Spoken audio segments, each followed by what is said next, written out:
Hello, everyone. Welcome once again to another episode of Lack of Focus, episode 18. My battery is low and it is getting dark. I am your host, Ed Horne, and alongside me tonight, my partner in crime and gaming, one Mr. Chad Brown. Chad, how's it going, my friend? Hey everybody. Of course, our producer extraordinaire, one Mr. Kris Sheriff. How's it going, my friend? Good, thanks, Ed.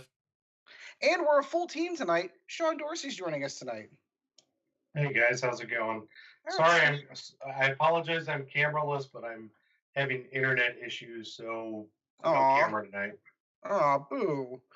Oh, well, we got a ton to cover tonight. Of course, we've got a whole bunch of Republic articles that came out. We've got a new special edition vehicle we can talk about as well that's going to be available only in one location.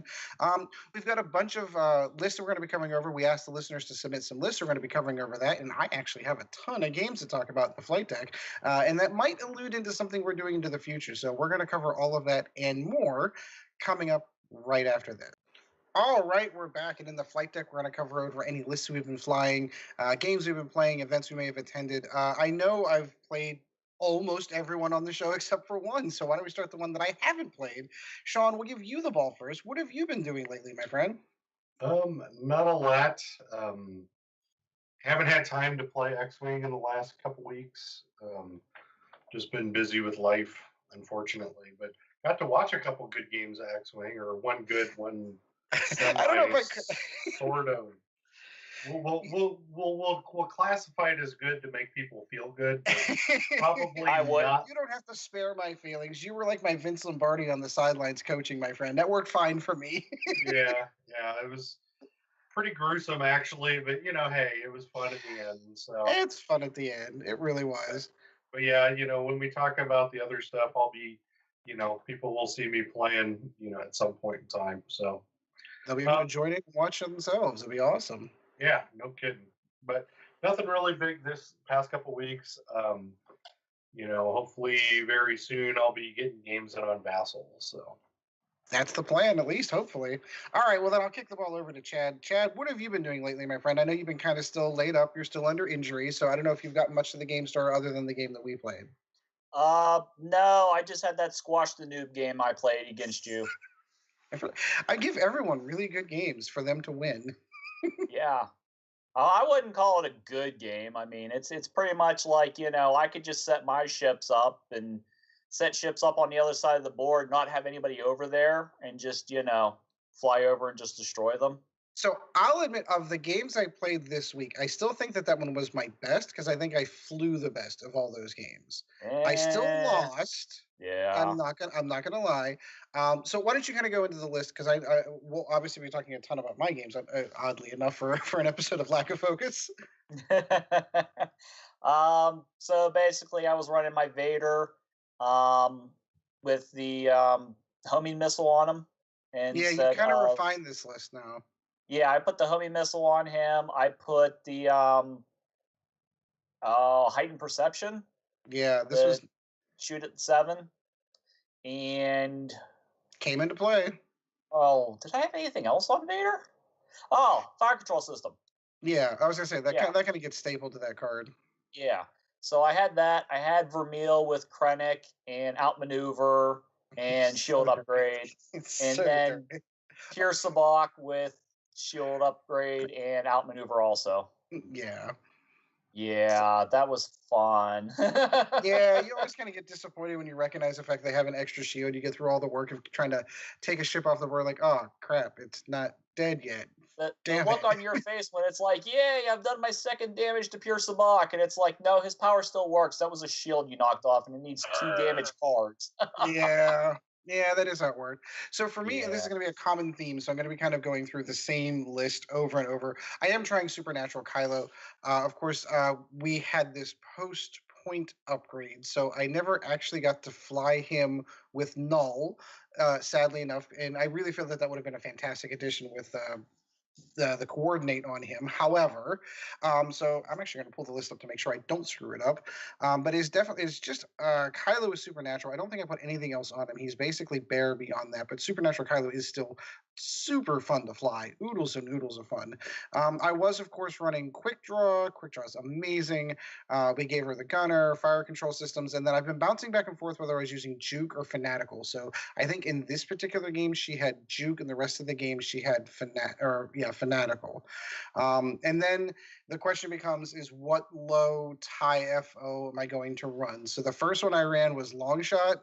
Chad recognized it immediately and said, "No, that's not going to work."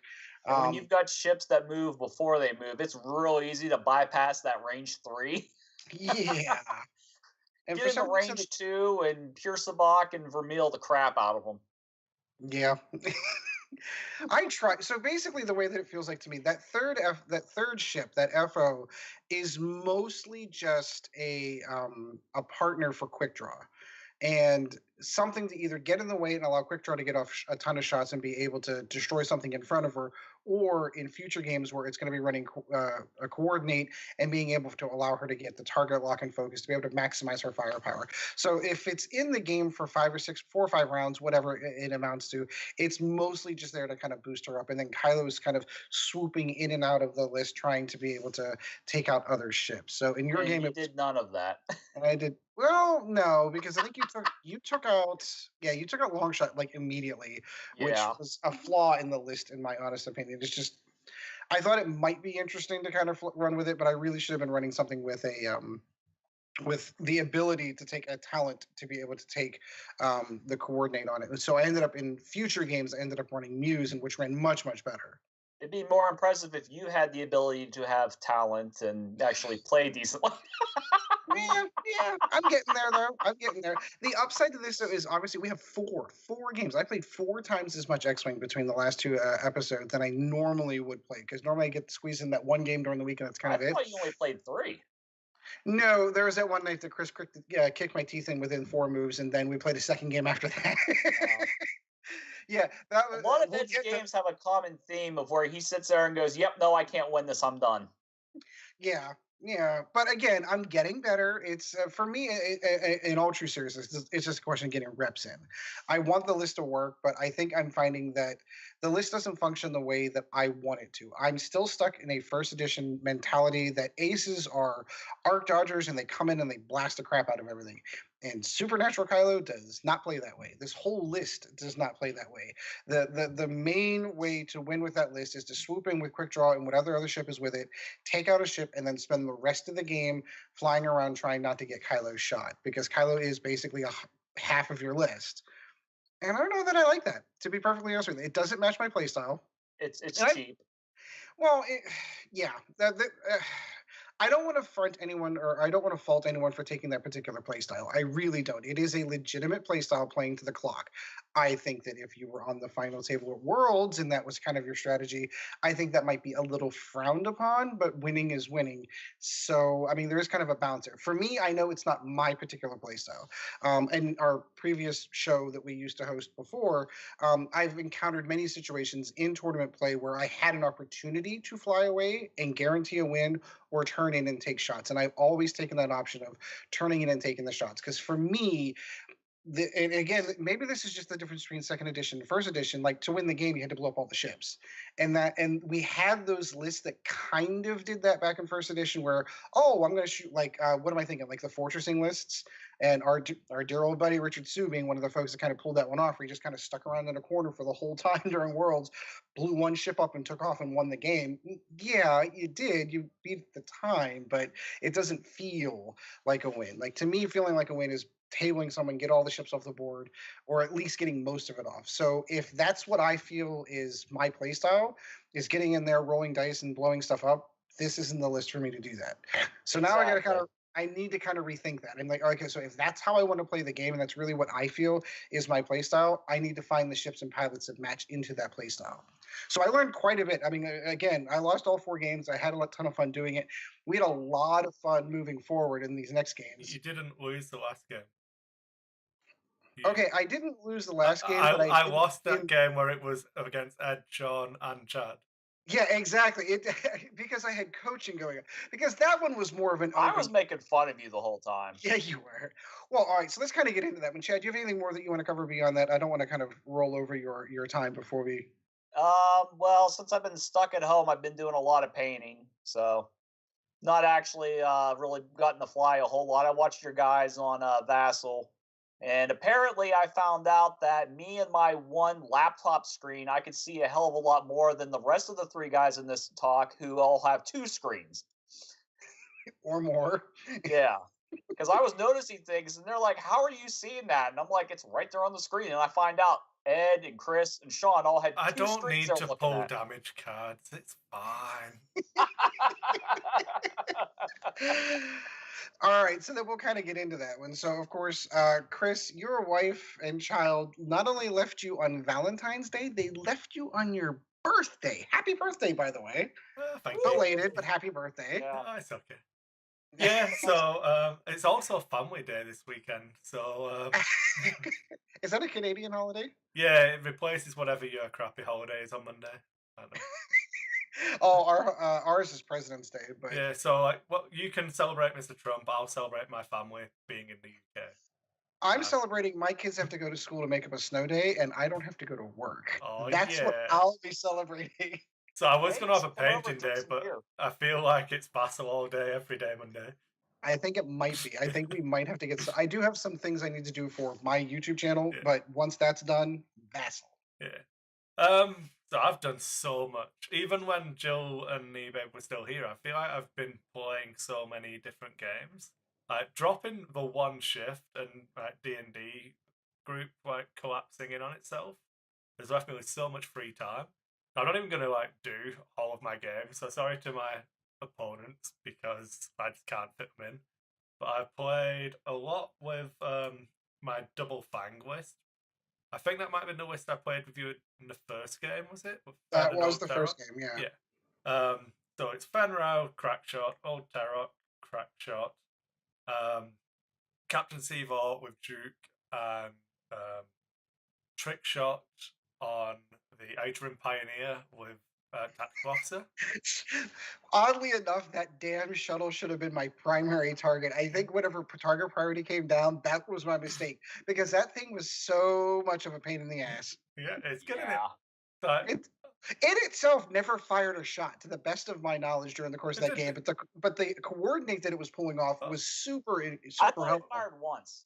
Yeah, so there was a comment on YouTube from the last show where I think I mentioned this list, and it was like, you should really think about dropping Duke off Captain Seavor because he can't get a free evade. And I was like, yeah, okay. Watch me. Yeah. I promise you, Seavor isn't on a rock shooting you with focus evade every turn. I promise. Yep. It's so, like, no, I'm not rolling 4 dice for my evades because my shot's obstructed. It's okay. Don't worry about it. Absolutely. It absolutely is. It absolutely worked. It's like, oh no, you're not going to get jammed away, that focus token you saved for Seavor's duking shot. Oh, that's a shame. Yeah, the list is kind of dirty. It really is. Good list, just kind of dirty. I think. But anyway, so whenever you were gone, we decided had been talking about it for a few weeks. This actually probably goes back a couple of months. We're like, hey, you should install Vassal and play some games on Vassal. Well, with Kris home alone and nothing else to do, and I was like, oh, let's play a game. And then it came, hey, let's play a couple of games over the course of the last couple of weeks. And everyone joined in on Skype, and it was like being at my own local game store. I was playing somebody, Chad's telling me how much I sucked during the course of the game. It felt like it was at home. Yeah. It was good fun. We definitely need to record next time. I'll need to try and set up and do some in-focus stuff for our Patreon. Yeah. If anyone's interested in watching me play horribly, but I think something me make fun of him. And it is like when he's at home too, because when he's at home and me and him play, I'll tell him he sucks even when his kids are in the room. Yep. While we're playing a game too. Yeah. For me, I didn't want to record the first couple because I wanted us to get more comfortable on Vassal again. But before you're like me dragging all my dials and revealing everything at once multiple times. And yeah. all of my ships just moved. Oh. if I can, real quick, shout out to Muon for all of the stuff. I have not played in Vassal's environment in quite some time, probably well over a year, maybe even two. To see all of the changes that he has put in for second edition, the auto bumping, auto correcting itself, when you reveal a dial, the ship automatically moves, like all of the intuitive things that he's done, it's almost like playing on the real tabletop now. He did such a fantastic job, and I think he deserves a lot of credit. So if you've ever played a game on Vassal, throw one up or throw a couple dollars over to Muon for all the hard work he's put in. It's outstanding. And Edge dice sucked in real life, like they do on Vassal. Yeah, so. Exactly. Like I said, it's exactly like playing on the tabletop. I do want to point out, so a new Vassal update has just come out, that one of the features is now a list escrow service. So you both have to submit your list to the escrow, and then it'll generate both of them at the same time. If you're the person who made this need to be a feature because you were waiting for your opponent's list, then generating your hard counter, for shame. Shame. Yeah. Get a grip, man. It's a game. Just play something fun. Oh. Well, and like, so in my opinion, like most people are playing on Vassal to practice lists and practice and prepare for a tournament. You're not going to have that option. So if you've got a hard counter list to somebody else's list and you're preloading that, come on, man. So I remember playing a game on Vassal a while ago. It was with one of the fans of Nova or something. It was training himself for a system open from first edition, and he wanted to practice against a specific build. So I threw it down, and he said something like he wasn't going to bother using the dials. He would just put his moves in, and then like not cheat. And I was like, okay, that's fine. And if you cheat, I don't care because I'm not the one training for an event. If you want to, exactly. If you want to wait and see where all my ships have gone and then pick the perfect move post my ship's moving, do it. You're only cheating yourself. Exactly. Right. I don't understand that mentality. I mean, it doesn't gain you anything. What does it gain you? It gains you nothing. If your whole purpose is to learn, we learn more through our failures. So I should be learning an awful damn lot. We learn more through our failures than we do successes. So if you're just going to say, oh, I'm going to counter that list with this list and win, what did you learn? You didn't learn anything. You need to learn how to, because you're not going to have that option in a tournament. You're not going to have that in a local event. Whenever you go into the store, if you're up against a hard counter to your list, you need to fight your way out of it. So I played my double fang list for 3 games, and that was undefeated. It always feels good. Then I ran my Vader. This close to killing Fen. This close. Fine, Fen can die, so it doesn't matter. Tivor and the Outer and Pioneer will still mess you up. Yeah, and that's where my target priority was totally messed up. Fen was my first big scare. I wanted to get Sivo off the board first and then go for Fen. That was not the order to do that against that list. Yeah. The other one list I've played quite a lot was Vader, Pure Sabak, Duchess, and Wampa. So Pure Sabak and Duchess both have Crackshot. Vader is running with Afterburners and Fire Control. Gives me a 9-point bid for that one, which I really, really like. I'm still really enjoying this list. It's definitely my favourite one to play. It survived the points change and got cheaper. I took the shield upgrade off Pure because I didn't like it. I felt like it changed the focus into Pure Sabak being more expensive and then having to do more work, but still being just as big a target. So going back down to Crackshot, he's 45 points, so still only 2 points more than Duchess, but it doesn't feel as bad when it goes down first anymore. And then I never got a chance to see that list. Thankfully. No, you've not played against this one yet. This one is so much fun. It's definitely my favourite list to fly at the minute. I just can't quit it. I got the double Upsilon list with Quick Draw. So yeah, mistakes were made. I think there's a listener question later on talking about like triple ups and stuff. But I wanted to test not running triple upsilons, but still doing what triple upsilons do. Which, instead of a third, you go with Quick Draw. You lose 6 hit points, but you gain an initiative 6 ship who hits like a tank. yeah, you don't really want to fight her in the end game. So I thought it would be better. I've played 3 games with it in all. I think yours was the only game I actually won with the Oh, list. really? So caveat on that, definitely my target priority for the opening was 100% wrong in the other 2 games. So I played against a list that had a named Kimagilla, a Torkil Mux, and 2 named Kurax fighters. Oh, The one interesting. that gets behind you and rolls extra dice, and the one who, if she rolls more than 2 evade, you get a stress. And then the Kimagilla was if you bullseye someone after you attack, unless they remove a green token, they take a damage, and that's everyone in your bullseye if you attack. So I was like, oh, because Dormit lines up behind the initial Upsilon, I don't want to be taking damage on both of them just from his stupid bullseye. So I went and alphaed the Kimagilla, but that meant I'd left Torkil undamaged. So then it was like, oh, quick draw is initiative 0. And he got 3 quick draw shields in 1 round of shooting. So I only got 1 bonus shot. And I couldn't put the damage through. Relatively frustrating. I think if I just alpha Torkil, I win that game. So that was definitely a player error on my part. The second game was against the same opponent. He was running.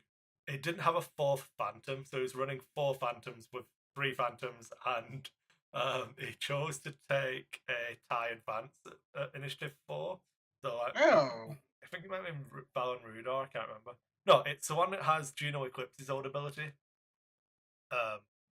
And for some reason, I was like, oh, well, tie advances die really easy, so I'll just kill that first. And then I was right. Tie advances die really easy, so I killed that first, and then the Phantom shit rolled me. Yeah. Oh, yeah. You've got Jukin Phantoms. Fuck.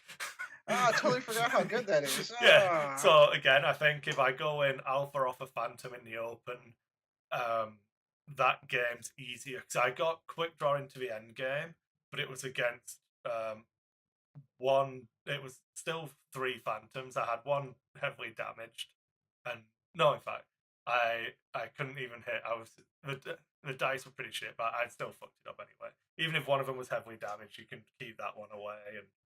And but Will played that pretty well.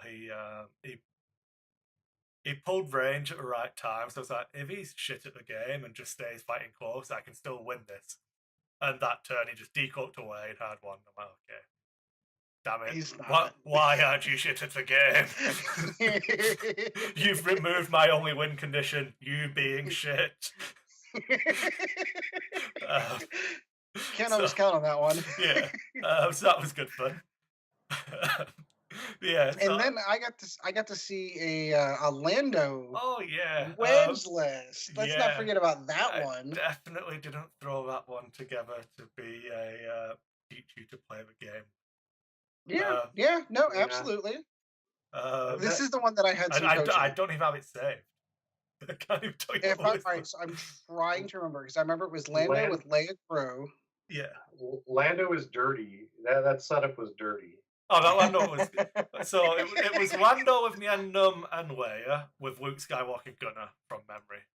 Yeah, and then trick shot is a talent. Didn't you have the R2D2 on it?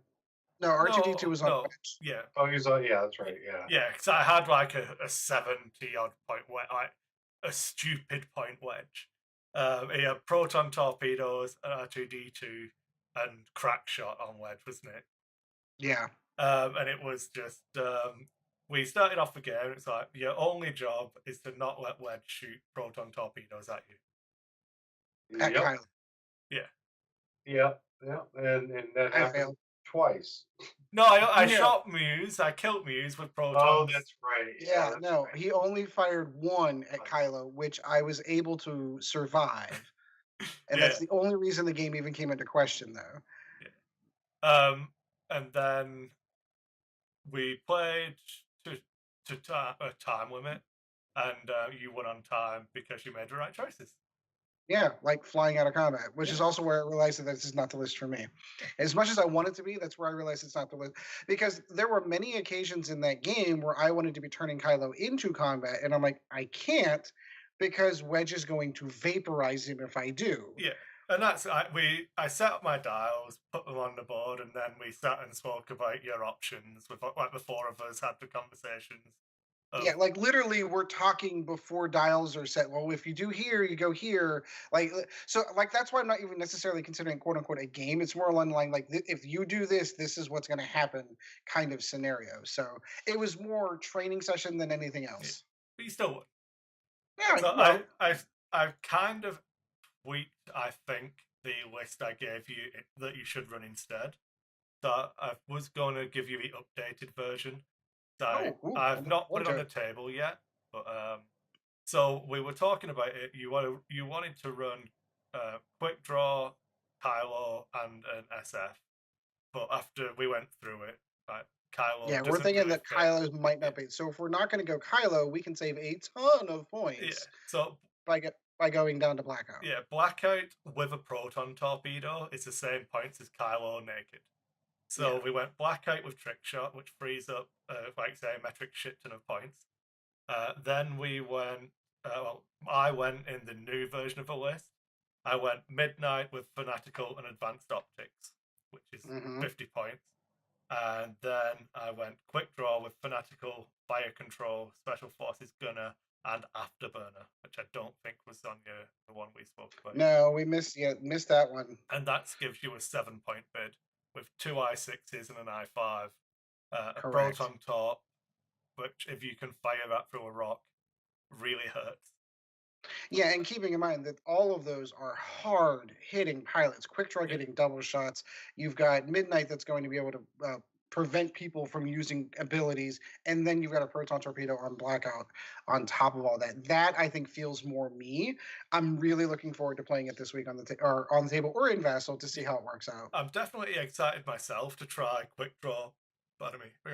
Try Quick Draw with Afterburners, because I think there's quite a few Speed 3 moves on the dial. Well, Speed 7, don't know what I'm talking about. Speed 3 moves on the dial, which I want to be doing, and that being able to trigger the Afterburners for the boost and like potential boost barrel roll into rotating arc I think at 65 points for that quick draw, I think it feels kind of more AC than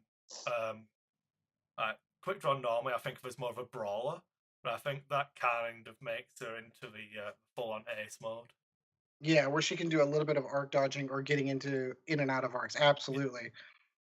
But yeah, if that's the list I'm quite excited to test. I have finalized 5 lists into my new storage system.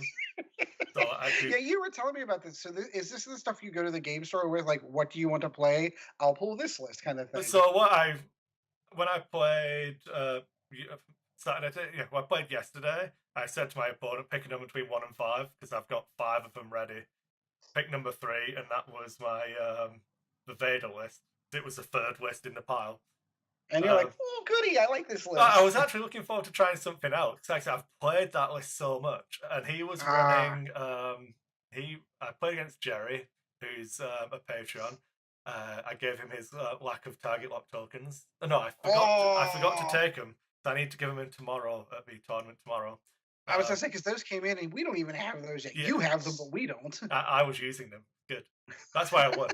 Oh, good, of course. Definitely the reason I won, not because Jerry was running Resistance list with Chewbacca with no upgrades and 4 A-Wings with no upgrades, because he wanted to run Chewbacca with as many ships as you can fit in, try and maximize the potential revenge fire from Chewbacca. So I was like, okay, Jerry. So wait, his whole plan was to go in and say, these ships are going to die. Yeah. That's the game plan. So the plan is, you take a focus with Chewie, then hope that they kill something so Chewie can take his target lock action and get an extra attack. So I went, okay, we'll play this game. I jousted 2 of his A-Wings with Pure Sabak, Wampa, and Vader. Apparently Vader doesn't need Pure Sabak or Wampa's help, because I just nuked an A-Wing off the board. I even forgot, so as a spoiler, because you get to choose how you modify. There's a couple of things in this game I was just going through showing, because it was at the game store, they're showing people how the rules interact and what you can do with this relatively simple and stripped down Vader. So you can modify a hit to a crit with advanced targeting computer if you've got the target locked. Correct. Yeah. But so I didn't do that, and then I spent my target lock. So I only had one crit showing, and he blocked one. So he blocked one, so the crit got through anyway. But it was direct dead. But yeah, Vader doesn't need any help. Exactly. In turn one, I rolled perfect evades as well. Not full evades, but the exact match to what he rolled for hits. So I have 3 hits, 3 evades. 2 hits, oh, I only got 2 evades this time. 1 hit, oh, look, I rolled 2 blanks and an evade. Yay! Yay! Sorry, Jerry. But I, at that point, I'd already killed a ship and put 2 damage on Chewie for no damage to my list. I left Chewie on 1 hull, and then my goal became I want to fly Vader over a rock, so I can teach you how how afterburners work. Because if you fly Vader over a rock and he doesn't bump, he still completes his maneuver, so you can still afterburner. Afterburning is an action, which means you can then use Vader's ability to barrel roll, and then you can use Vader's ability to target lock, and you can use Vader's ability to focus. So you can fly over a rock and still do all of your actions. Yeah, but you burn through your force, though. I don't give a fuck. If you're dead, I don't care. But it's just another thing in the toolbox. So when you'll be unsurprised to hear, when I field that Vader list, I use 3 big rocks. I don't put debris clouds on the table. I want the big rocks, because then you can still shoot Vader over them and get all his actions still.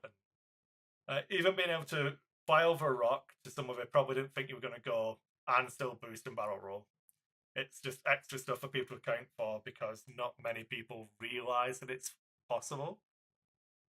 And then by the time they do, it's too late. Oh yeah, it's like, oh, I've done 4 actions. Get to my perform action stack now. Oh, I skipped that. Oh darn. Yeah. Jerry inadvertently blocked me like 3 times from trying to do it. So Vader's just sat on a rock, not shooting him, while Duchess is like, God damn it, this guy's so heavy. Duchess is just pointing away at these A-wings and having fun. But yeah, it's good. It's good. I really like that list. I do. I can't deny it. But yeah, so there's that one, that list, the Scum list we've already spoken about. The Blackout list is in the case as well. I have an extended list I want to try, which was going to be bad, but I'm pretty sure it'll be Yeah, fun. I feel really bad. Like, I'm almost not paying attention to extended. Like barely conscious of what's going on out there in extended, because like hyperspace is really where I'm focusing. Yeah. But I wanted to see, after the points increase, if Punishers were still good.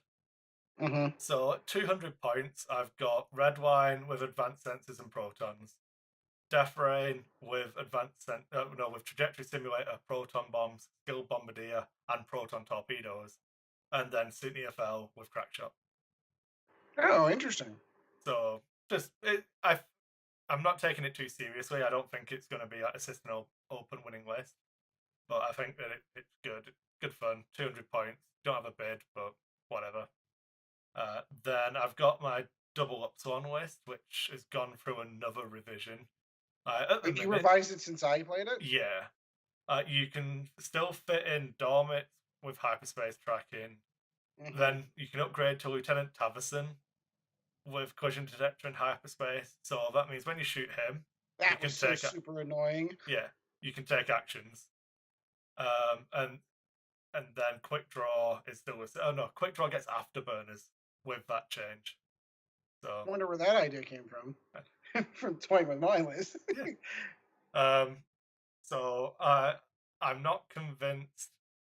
If they put the base points up for Upsilons, I would still just take this list instead. So, yeah, Yeah. I don't know. It'll be interesting.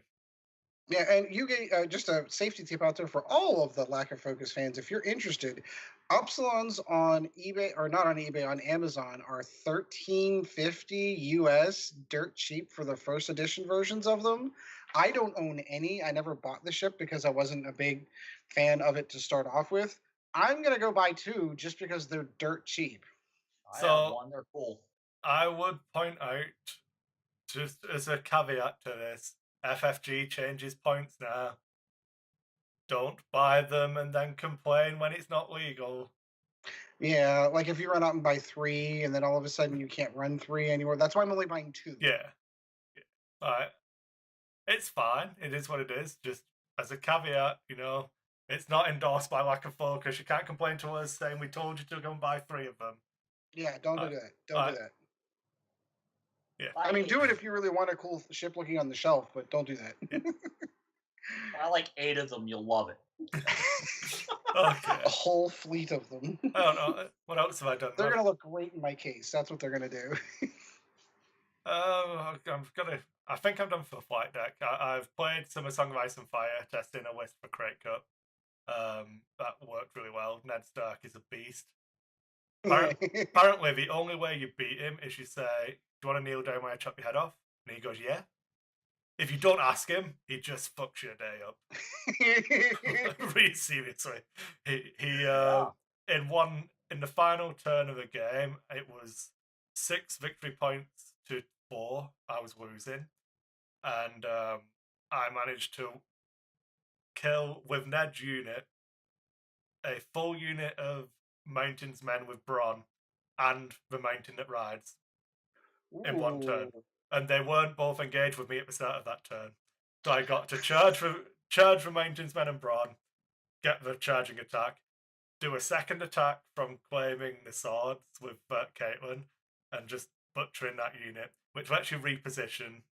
Then I actually activated Ned's unit after he'd already attacked twice to charge a mountain and shit on him as well. Like, yeah, you goddamn Cleganes don't deserve to live. Is there a turn limit to that game? It's a 6-turn game, but it also... Okay, that's what I thought. It finishes one... There's, if you achieve a points limit, you win. So it's in 40 points, which is the standard point level. If you get to 10 points, you just win. Which is it's interesting. I like it. We'll have to do a Lack of Focus just in that game because I'm a huge fan of the universe. It's, again, I don't want to dive into another game if I don't have anybody else to play with. We had that conversation before. I'm all in. I'm so in. It's so good. I think. All right. Well, I'm so in. You're way in. Yeah. All right. Well, my entire flight deck, we literally just discussed because all the games that I played with the guys here on the show, which moves into the next thing that I wanted to talk about. I had tossed around an idea of maybe doing an inter-show competition, if you will. We are all in multiple different locations. The only two folks that I'm aware of that can actually get together on a fairly regular basis and play games against each other are Chad and myself, because we're both in Western PA. Kris is obviously in Canada. Sean's in Omaha. We don't actually interact in person quite a lot. So the idea of being able to have an inter-show competition, though, and play it all out on Vassal for you guys to watch and poke fun of us, I thought would be a really cool idea. So each week we would pick a faction and say, okay, this is going to be our Rebel week. Build a Rebel list, play everybody once in the show on Vassal. How do we do? Kind of keep a score, who's winning, who's losing. I'll be on the bottom, but I'll have fun and I'll enjoy it. So I did have a follow-up to this idea, which I thought was pretty cool. I thought we could get Patrons to submit a list for one of us to play. Oh, that's a good idea. So, and actually, we do a random draw on who has to play it. On who gets to play it. That's a great idea. Oh, dang it. I was hoping that I was going to say I can get my son to join Patreon real quick and he can design me a Rebel list. Well, it only works for 1 week. Depending on how far this goes and if we enjoy doing it, I think we will. But I mean, if we can go into, okay, so this week it's Rebels but no named pilots. You have to do nothing but generics. Do all kinds of neat little twists on it, that kind of thing. So I think that's what we're going to try to do. I mean, obviously schedules are a little bit iffy. I know some people get a little bit more time than others, but I think in 2 weeks to be able to get 3 games on Vassal should be relatively easy to pull off. like the Patreon suggesting the lists and stuff, and it's like, okay, Yeah, well, I like who's that a lot. playing? These are the next 2 lists. I like that one too. Yeah, I like that a lot. I think like okay, so Ed's playing Chad, so we'll give Chad 3 X-wings. He can have a trench run, and then Ooh. Ed can have Vader and a decimator. Ed can have 4 phantoms, and Chad can have a Y-wing, and that's it. So do we want to make this hyperspace or extended, or how would we want to do that? We can vary it up. I don't know. Pick each time we put a post up, or I speak up the list. I don't know. Like I said, we can work out the details before the end of the show. We can close with putting the first request out, maybe. Yeah. I think starting with Rebels is a good idea if we want to, and kind of just flow from there. I was thinking, do you really want to do all of us play the same faction, or do you want to do all of us have to have played all of the factions at some point? I don't know. Because do you want to? Because then if we all do Rebels, it's Rebel on Rebel all the time. Yeah, fair argument. That is a good argument. Maybe, yeah. Okay, so we've got 5 factions now present. As of now, a couple of weeks later, a couple of months, that's going to change. So yeah, I would say for the moment, draw up 5 individual lists, have them ready, and get another squad builder, and random roll. And then once a list is off the board, you can't take it again.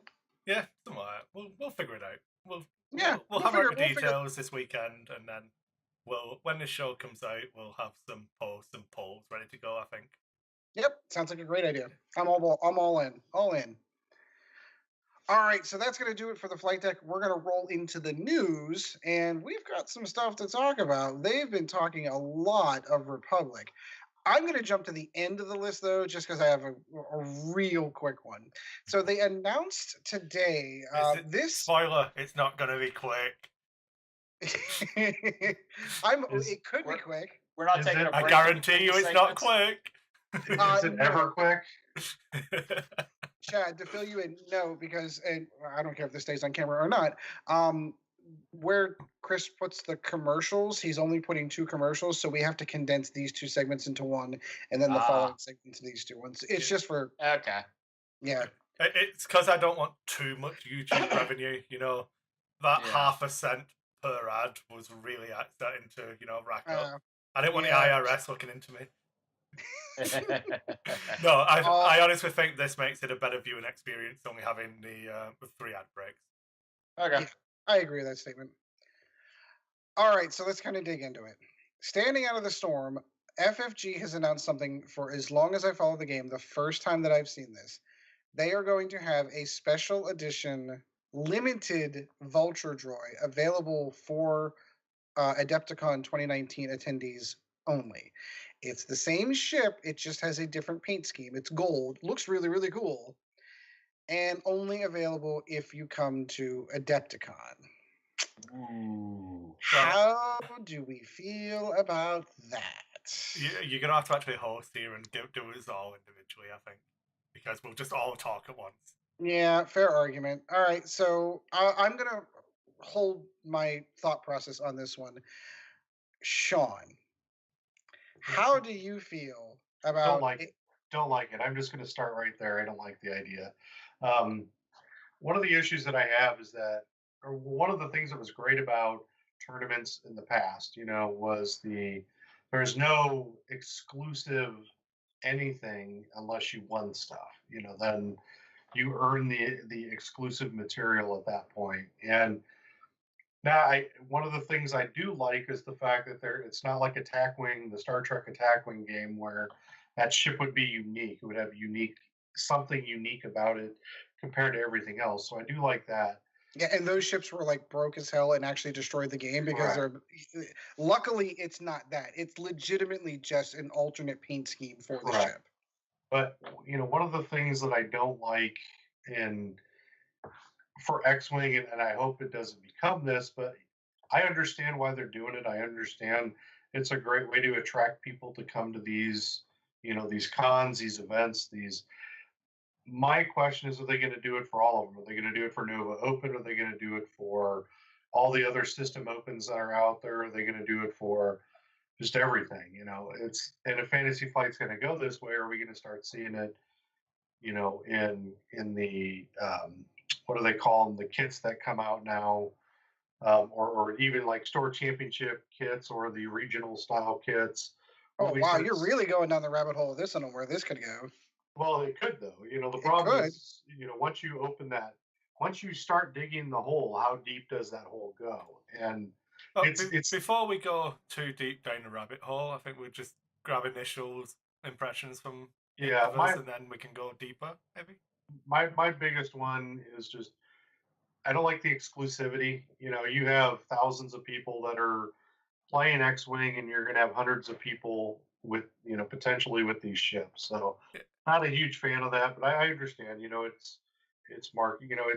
It's what Fantasy Flight wants to do. It's their ball, their game. Go ahead. I agree. My initial impression was, Christ's sake, I'm gonna have to spend $150 now to get this ship. Because I can't go to Adepticon. I'm going to Crate Cup, and hopefully I can get a press pass to Worlds. And I'm a stay-at-home dad now. I don't have this disposable income to just go to any con. At least I'm on the same continent, but I still can't do it. And then, Yeah. about 30 seconds into this train of thought, I was like, or I could just not. Or I could just not. Yeah, I could use that $150 and actually buy Wave 3. Yeah, I don't care. Oh, look, my Vulture Droid isn't painted gold. Oh, well, who gives a fuck? Well, but aren't you a commissioned painter? If you wanted a Vulture Droid painted gold, couldn't you do it? Yeah, I get it. I'm a sucker for an exclusive model. I really enjoy the concept of it. But we'll get, as we go deeper into it, I'll give my thoughts on that. But Okay. ultimately, I'm like, I'm not getting scalped for one of these. If one comes and it's like $30, I'll pay $30 for one. Yeah, okay, you can Sure. make some money off it. But they will be going for $150, $200. Yeah. And whatever, man, do what you want. Chad, what do you think? Exclusive paint job for the Vulture Droid at Adepticon. I think it's.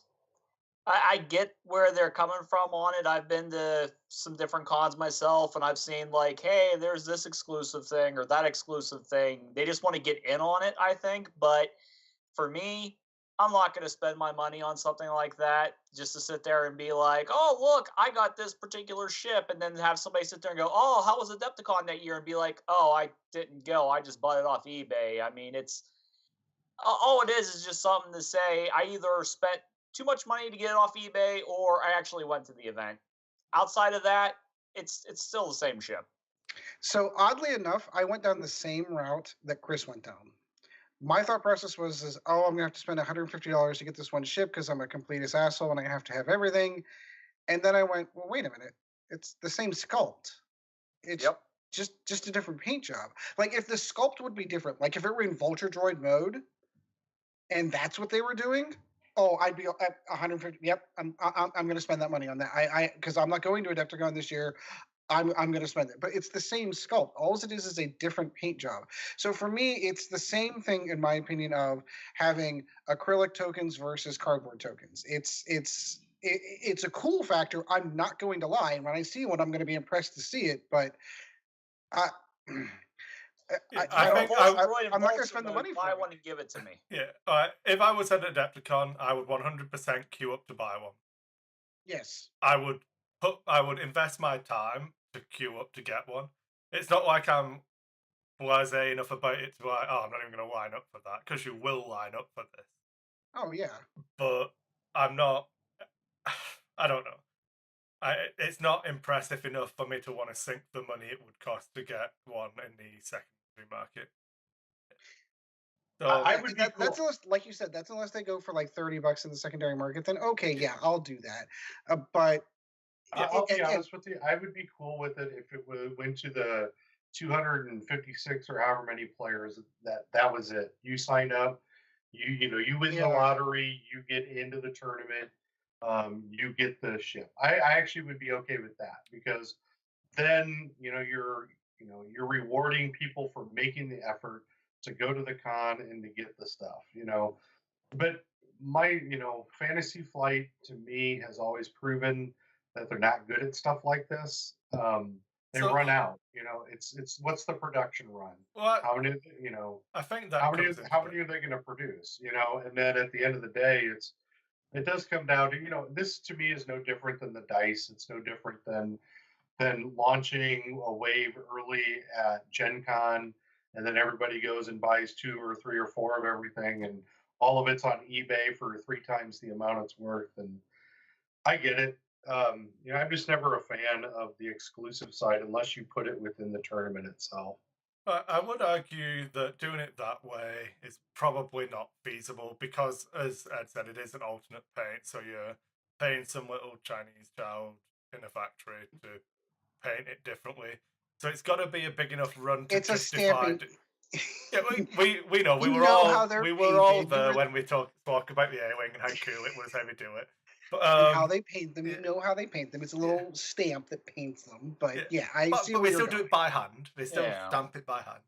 They still stamp it by hand. What was that? Yeah.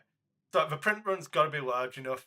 So if you only limited it to the tournament attendees, I don't think that's financially viable. I get why you would do it, and it's jumping on the bandwagon where everybody makes con exclusive models.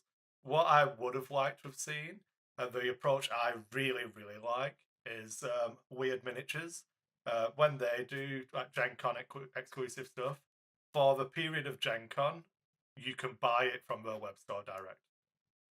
So if you want one but can't go to a con, you just order it online. That begs the question too, like how big the print run was for it. Yeah, but it doesn't matter because you're not when you do that. But that's what I would have liked to see. Didn't we learn with the damage deck though that you can't really do that? I mean, you're kind of it's the 6 dozen of 1 in this case. And Chris, I'm not talking about just doing a small print run. They never do. You know, you look at how many regional dice that they had after, you know, the 2013 or 14, whenever the dice came out, the original dice. You know, they were giving dice away. When I hosted when Worlds Collide, the first one, you know, when Paul and Doug Kinney came to Omaha and played, you know, that right there, they sent me like 10 packs of dice. And, you know, when I was up there, they gave me like 3 packs of dice. And it's not like they just do these small print runs. I'm talking, they're going to produce a couple thousand of them. And then those will be the promotional items that they give away in like their hangar bays or their, you know, side events that they do, which is what they've done with cards forever and a day and the tokens and everything else until they. That was exactly my line of thinking, that this would not be the last time we saw the ship available. Correct. But the exclusivity of it would still be tournament driven. That's all I'm saying here is that tournament driven, you know, link it to the tournament, make it like the templates or make it like the dice or whatever.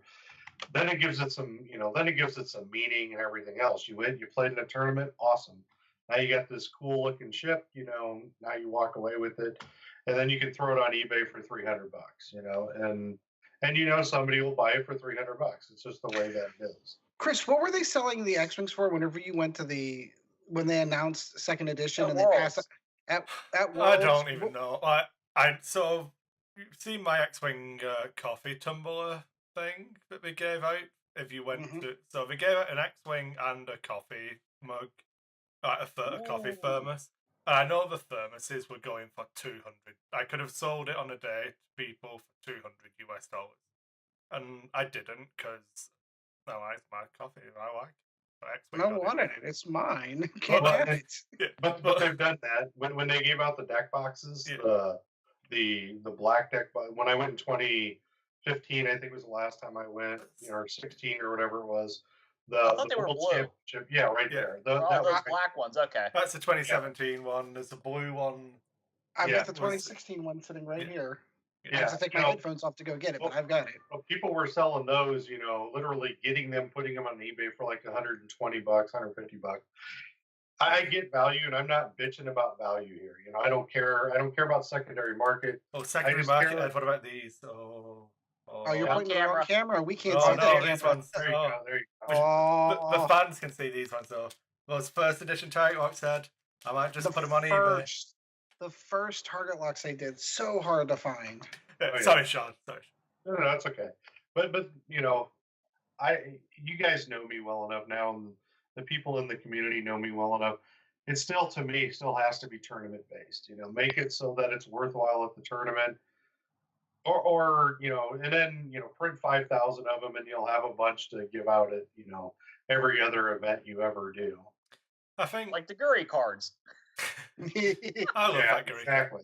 So Missed the boat on selling those. I do think I'm a counterpoint to you on this, Sean, in that I'm more of a fan of the way that I don't like how they're doing it, but I would rather have that than making it a skill-based thing that you win these. Making stuff a prize. No, Chris. I'm not saying that.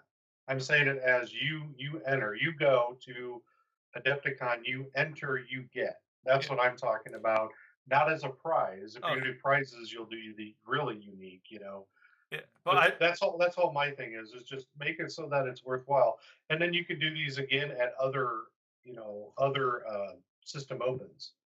So, what I make mean, it a system. Make it a system open exclusive. So what I don't like with FFG, the prize support and the OP kits are brilliant.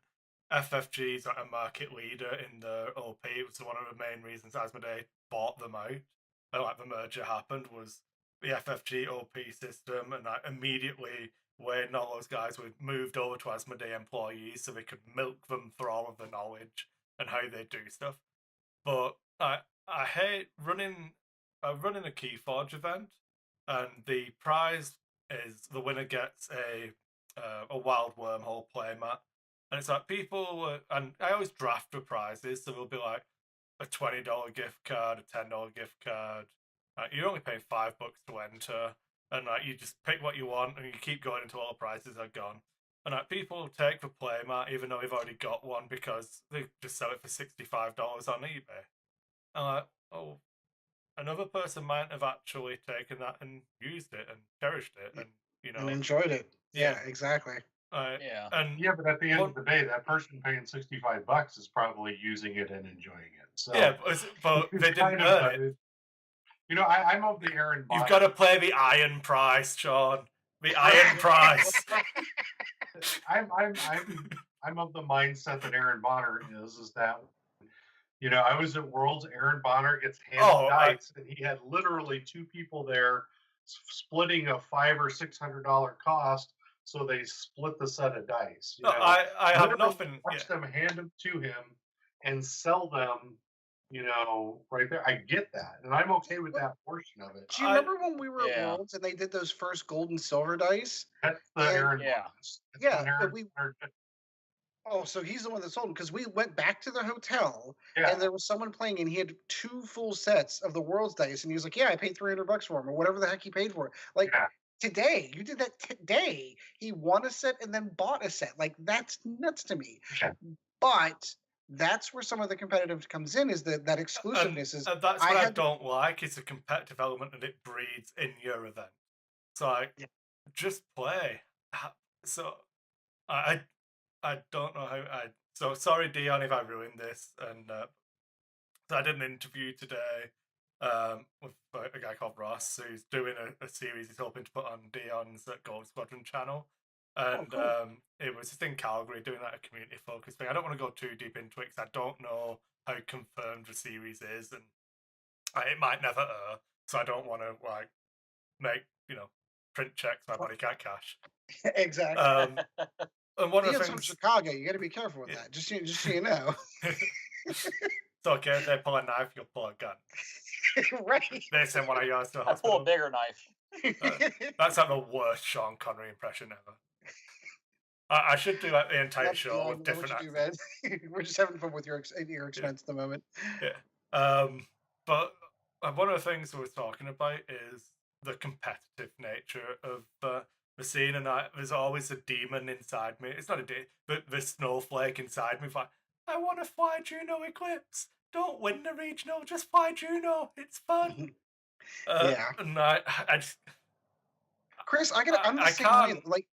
How much of your so if I'm going all the way back to the first edition swag that I got, I got a lot of expensive stuff over the time frame that we were really heavy. That I give it away to all the patrons. I've got stuff all here. We'll do more draws at the end of the show today. In honesty, the only stuff I've sold is I think I sold some stuff to you and Sean. I had a Yeah, spate amongst where us. I had to like get stuff like I had to generate some money because we're having a baby. So I sold some Yeah. stuff then. But even then it's like, yeah, whatever. I think I sold my like clear regional dice. Did I go to you, Ed, or did I actually sell those properly? But I Yeah, can't. you sold those properly. I Yeah, wanted them, but I yeah. just But couldn't afford them it at the was time. like I still sold them for less than the current market value was, and I would have sold them to you for even less than that. You know, Yeah. and I I hate that. Remember last show where I was talking about like I feel like I'm getting a bit too competitive. That's just playing normal fucking X-wing. If I start thinking that there's actual money on the line here, and I'm like damn poor at the moment, Yep. I don't want to be that guy. I don't want that, and that's why I get what Sean was saying. That if you just give it out to everyone who enters the event, that's fine. But when you start making these exclusive prizes that are really, really cool, it just builds a demand and a secondary market comes from that. And as much as I love FFG, I just don't like that aspect of it and I'll never embrace it. And we're doing our Wave 1 championship tomorrow and I want to win. I want to win so that I can get those range rulers because I'll be the only one in Calgary who has them. And I'm like, yeah, look how good at the game I am. You all suck. Yep. And then whatever. So the ones I was using was my 2017, the bright orange ones. And my friend who was around, who I played on Tuesday, he had the maneuver templates that color, but he had the peach range rulers. I was like, do you not have a matching set? So just take them. I just gave them to him, so he had a matched set. I don't care. I just whatever. Yeah, but the convex to that is I do remember talking to players who that's how they got to the bigger tournaments. Like they played in their local events or regional events, sold off those things so they can make it to Worlds because plane tickets are expensive and hotel stays expensive. So that's how they funded their hobby was through winning. And so that's kind of a weird dichotomy to kind of go through. Like you don't want to discourage it because I'm encouraging the competitive play of the game, and there is that secondary market that kind of comes along with it. That's why I always said. That's why I was really disappointed why FFG didn't do clear acrylic range templates with that pack that they did that we talked about the last show. Like I really wish they had done clear ones and come up with like some clear acrylic tokens and all that stuff, so that you didn't have to have a secondary market if you like. You can get the base ones if you want to get you out of the cardboard and into that, or you can then start getting into those markets there. Okay, so I've got a hypothetical for all three of you then. Sure. We're going to do, say, the Wave 1 Championship range rulers. You can only get them for winning a Wave 1 Championship, so they're relatively rare because the kit's stupid expensive. Say they end up being worth $300, and it is known. This is a known quantity. Do you then have a problem with... I know that it would have happened in Calgary. One of the stores might have capped its Wave 1 Championship at 8 players. Because these 8 people are the people who support that store, playing their event every week, are there all the time. They're the ones who support that store, who buy the product from that store. Are you going to like drive in? You know, so you're in the East Coast US type area. You know, if someone does a 2-hour drive to come and scalp your little store and seal club because it's $300, man. Yeah. Is that okay? So is it okay for a store to protect its local player base because they're the ones who, we're only selling tickets to locals? The store can do whatever they want. Once they buy the kit, I mean, ultimately it's up to the store to do. They could make it an invitational only. I don't have a problem with that. See, that's not the route that I thought you were going to go down. I thought the route you were going to go down is that the store buys the kit and then never holds an event. And that's a different story. Then pieces out that kit to make more money. So that's where it's bullshit. So if a store buys agreed completely and then never does anything with the kit, I see stores, stores sell the kits. Stores sell them, but well, the old kits, you used to see them online. You'd see them, the range rulers, or one of the range rulers and half the cards, and so on. I don't care how a store runs an event. A store, if they wanted to make it an invitational, by all means, that's their prerogative. They paid the money for the kit. It's as long as they, and I've brought this up in years past, as long as they run the event, good. That's all that I care about. So I don't care how they do it. At the end of the day, just make sure all the prizes are given out. So apologies to Gord and Greg for this one. So I've obviously run all the events at the Sentry Box, and the way I do it personally is after a kit has been run, the promos that are left, I will just give out to people for free. Even if an event loses money for the event just through player turnout or what, I don't then save half of a kit to then try and run a second event and try and recoup it. It's like, yeah, we'll soak that cost. And then if you turn up and I was going to run it, we've got some extra proton torpedoes. Do you want the alternate art proton cards? Stuff like that. We've done that too. Yeah. Yeah. Once the event, once that kit has been run, anything left over, I value at 0, and I would much rather it was done that way than I'd say. We just to give it to new players in League. I was asked today about running a Destiny event. Do we have the seasonal kit that had the Darksaber alternate art in it? I was like, probably. We've been pretty shit at running our Destiny events because people weren't coming out. I had a full kit. It's like, oh, can you sell these? Like, no. If you want an event, there's a guy to go and speak to. Go and speak to him. Get him to run your event. You can run this kit, and then you can win one. Yeah. Right, but I wouldn't sell it. Like, you could offer any amount of money, but we're not selling the kit because it's not worth it. That's not how we do business.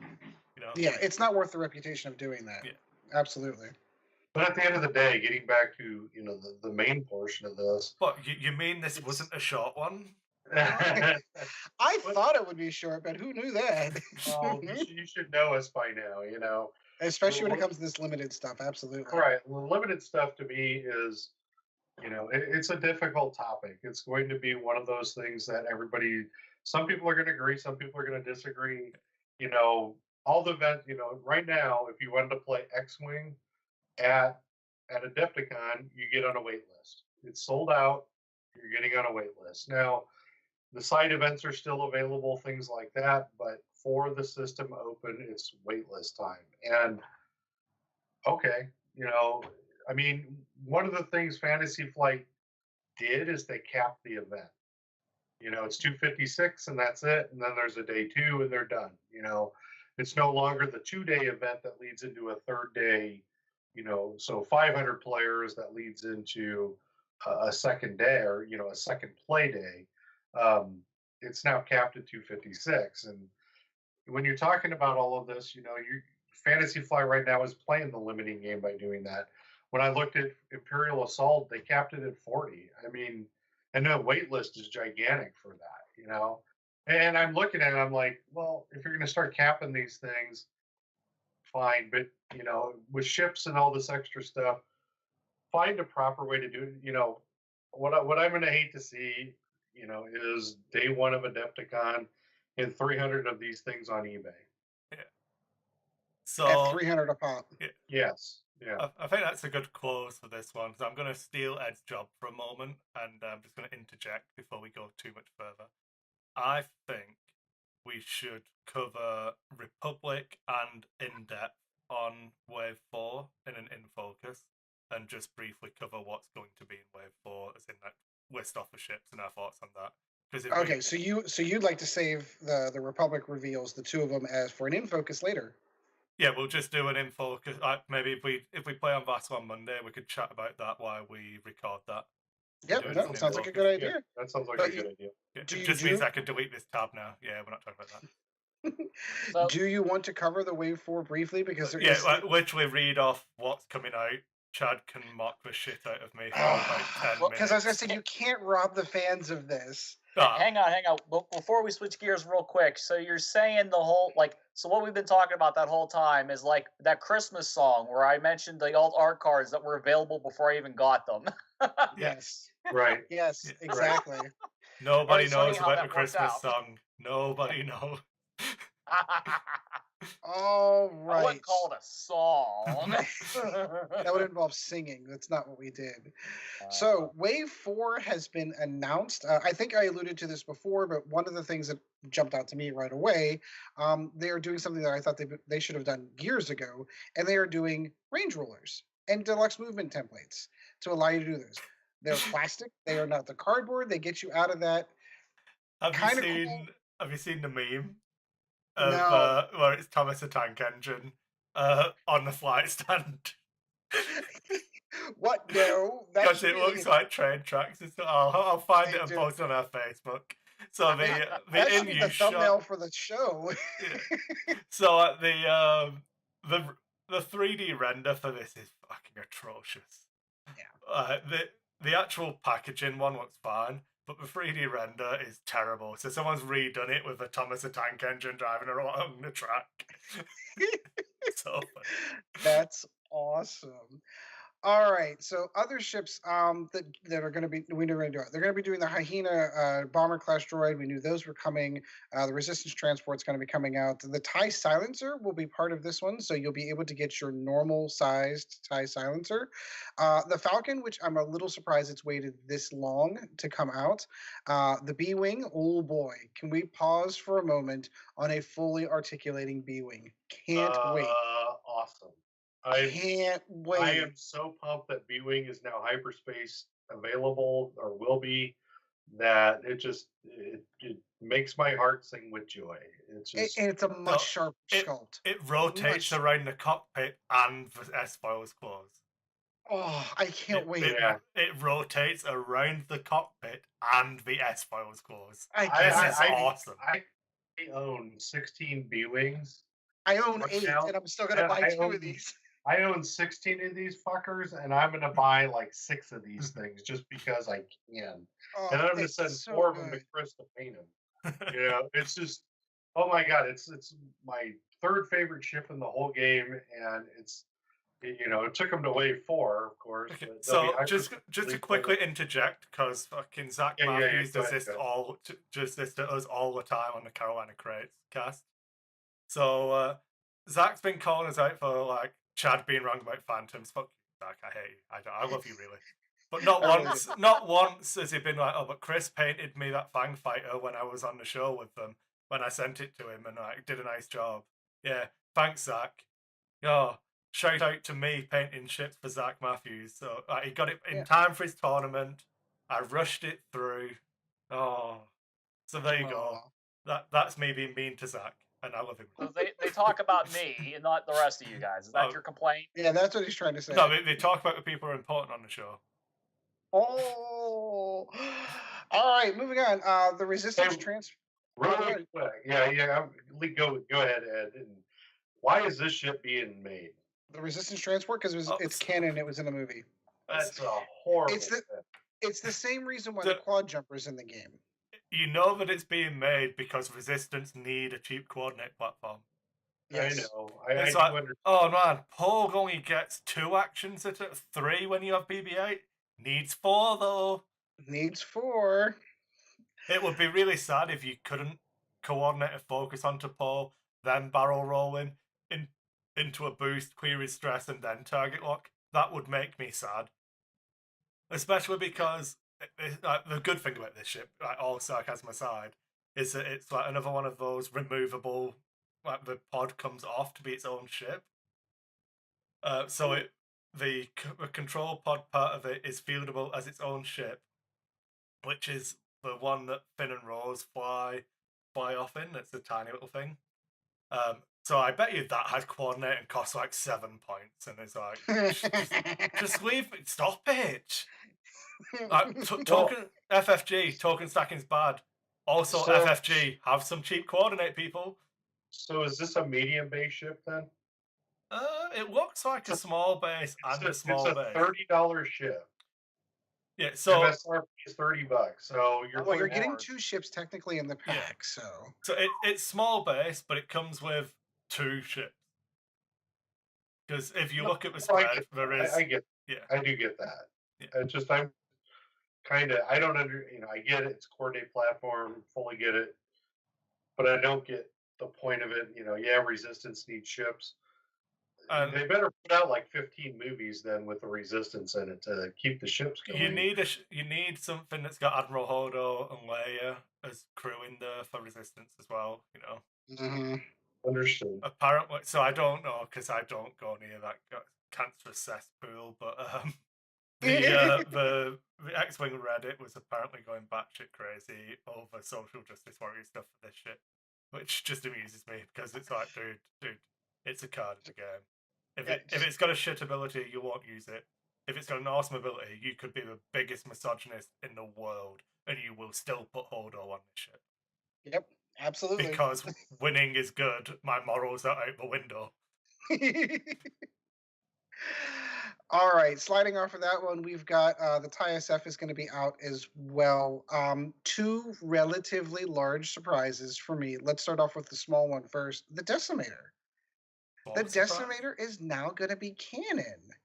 I'm cool with that. And I'm cool with it too, but we had this discussion before where we were talking about when, with the multiple factions coming out and where X-Wing could go in 2, 3, 5 years, maybe they would just literally phase ships out of the game that just are no longer part of the Disney canon, and the Decimator was definitely one of them. Yeah, but lo and behold, I would have put good money on the shuttle coming out for the Decimator.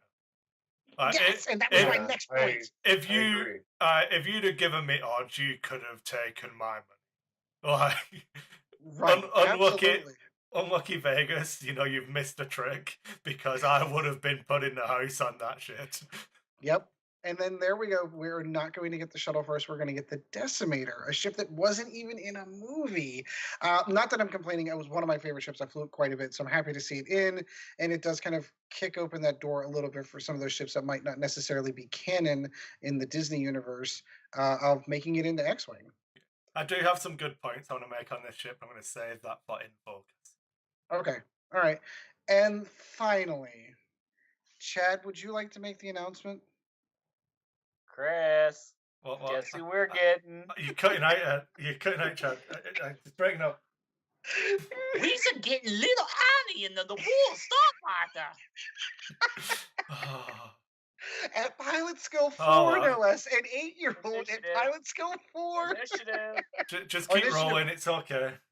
Yeah, you're right. It's initiative. I keep screwing that up. I'm still stuck in 8. But yeah, Anakin Skywalker, pilot skill 4, in the non-stuff. We have been making this joke since they announced that Clone Wars was going to be a thing. I can't believe it's actually going to happen. Well, then they have to have an upgrade card that says push the fucking button and you win the game. Because that's really what it all came down to. He pushed the button and he flew to his ship and he shot a couple shots and the ship blew up and R2 flew the damn thing out of there. The ship's got full throttle, Sean, so that's kind of like just pushing a button and winning. Oh my god! If I could just stack focus evade, fire torpedoes, and have Duke, that would be awesome. Thanks. Do you see there's some torpedoes in this? Yeah, it does. Yeah, it does. It's crazy to me that Anakin Skywalker is going to be Initiative 4 at 8 in the game, but I guess he was one of the best pilots in Naboo that day. Yeah. Just saying. He was really the only pilot. If you watch the movie, you're like, hey, who did that? Like, he did everything. He took everything out. Took the command ship out all by himself, 8 years old. First Initiative time in a starship. First time ever. And all he did was push a damn button. He just pod raced his way through it. It's okay, but what?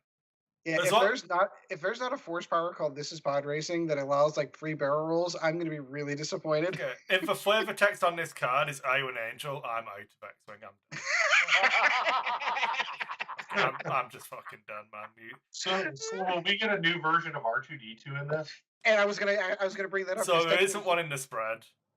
So I don't. There's like Daredevil, some other stuff. Can't make out. They do spoil a card, which is R2C4, which is unironically cheating. While you perform an attack, you may spend 1 evade token to change 1 eyeball to a hit result. If only I got those evades for free. Oh, good. Thanks, man. Cheers, FFG. I wish my evade could be a calculate token. Not only have they released the ship, they've made it good. Which means you're gonna see them all over the place. Yeah, but it's going to be a 200-point ship, so nobody's going to be able to fly it. Come on. Yeah, I don't. You know what though? I would put money on it that, and of course we don't know cost, but you could probably see 5 or 6 of these on the table. Yeah, I think the list will probably be these and Jedi, and you'll not see any for Clone Troopers, and I'll be sad. Because I really wanted to see Clone Troopers too, but I think I tend to agree. As far as I'm concerned, I don't actually care, Chad. Screw you. The day someone feels Annie in this instead of Jedi Annie is the day I laugh my fucking tits off at them for making the wrong choice. And then when it worlds, young Annie beats Jedi Annie. Okay, it will have to retire at that point. Yeah, when they make like fucking little shitbag Annie like 4 points. And so we have had a complaint about this, about our negativity about the prequels, and I don't hate the prequels. I hate the fact that they made this little child actor read this terrible dialogue. It's literally just, "Are you an angel? This is pod racing." Just all of those terrible lines. That's the only thing I hate. I have no real problem with it. It's all for the show. It's entertainment value. Yes, it is. But, I'm in the process of watching the prequels with my son now, because we were watching something, all lightsaber battles from all Star Wars movies, and he's like, "I don't ever remember seeing Darth Maul fighting a lightsaber battle." I'm like, "What? What? So the best one is, in my opinion, is actually the one with Qui-Gon, where there's another meme for this one where Annie's running, he tells him to duck, and they fight, and then he jumps backwards onto the Naboo shuttle, and then they fly away. Maul's all like, "Oh, why I order?" But I think that's pretty cool. But the meme for that one is it's Annie diving to the ground with the quote like from Qui-Gon of "Annie, get down," and then it cuts to a scene of like Obi-Wan thinking, now the boy thinks the low ground has the advantage.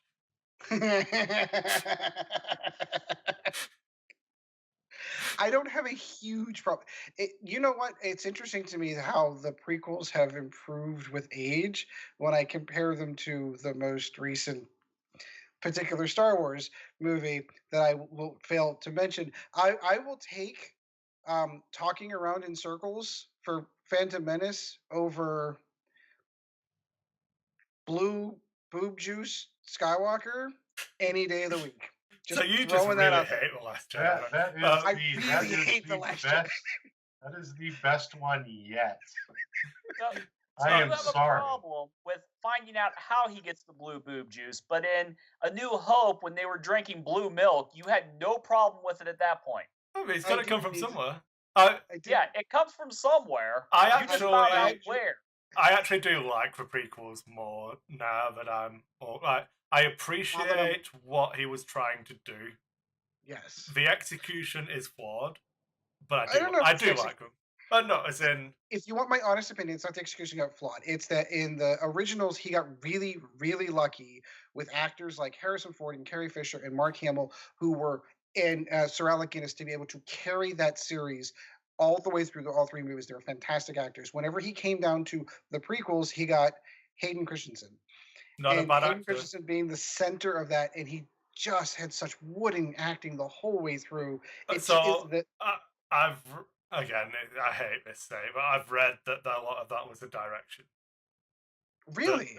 I've seen Hayden Christensen in there's some film where it takes his life. What is it? Life is a House or whatever. Yeah, he's a good actor. Incredible movie. He did. What was it? Leapers or something like that, where it was the time jumping one too that he was really good in. But I hate Sand, so screw you all, because George Lucas is good at writing stuff down, not good at direct. I don't.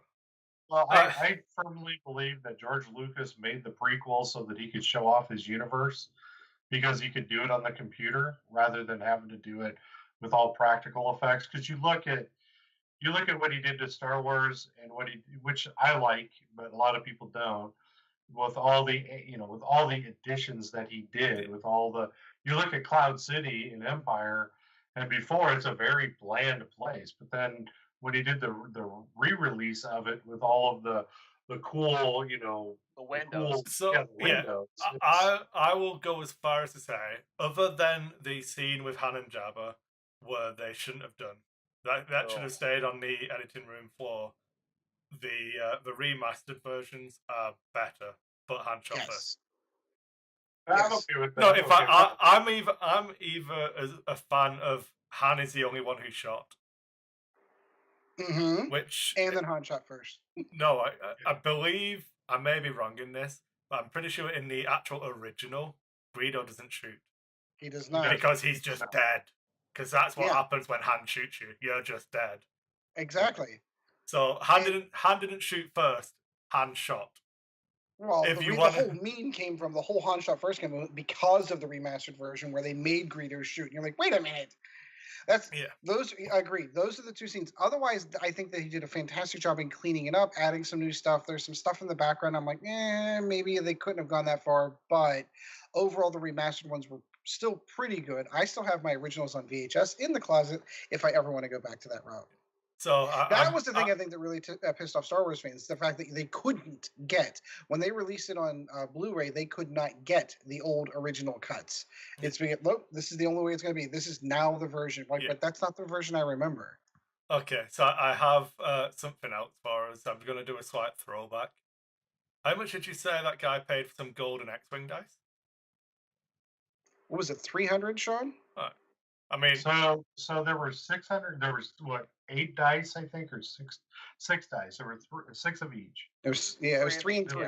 No. There were 6 of each. They gave out a lot of dice when they did it. And I know one of the people who did it. I don't know the other person, but Aaron, I think, either got $250 a piece for. So he broke it into 2 sets of 3. Where he got either 300 a piece or 250 a piece. It was literally the moment Aaron was eliminated, the dice were gone. He paid for his whole trip right there. I mean, personally, guys, I would rather pay like $40 and get a free game. Just buy Star Wars Outer Rim and get your gold X-Wing dice, man. Wait, what? Yeah. So the other news that we wanted to cover was that they announced Star Wars Outer Rim. So the new board, the new board game, which part of the marketing is that it comes with 6 nice gold dice, which are also compatible with Star Wars X-Wing. Are you shitting me? No, you didn't know. Yeah, but do you get the white? No, we're literally catching my just the gold. Just the gold. I mean, to be honest, Chad, I don't need green dice anyway because you're not good enough to shoot at me. So. Wait, I'm looking it up now. Like, you've got to be kidding me. Yeah, there's a new board game coming out. Star Wars Outer Rim. So while Ed's looking that up, I noticed that Kris hurried up and pulled away from the Anakin Skywalker thing before. I don't think I hurried up. I think we settled on that for quite a while and delved into talk of random prequels. I'm going to come out with an upgrade called Wizard. Unbelievable. I also didn't get as much hate as I thought I was going to get from you, Kris, for your birthday meme I sent you. I may have blocked that out of all existence, so it's okay. I made him a nice little Anakin Skywalker from Episode 1 birthday meme for him. You did. Yeah. Unbelievable. Okay, yeah, Kris, you blew me away with that one. Holy cow. It is kind of a little depressing not seeing the evade dice in there, but unbelievable. So they'll just make an expansion for a game where you've got to like evade capture.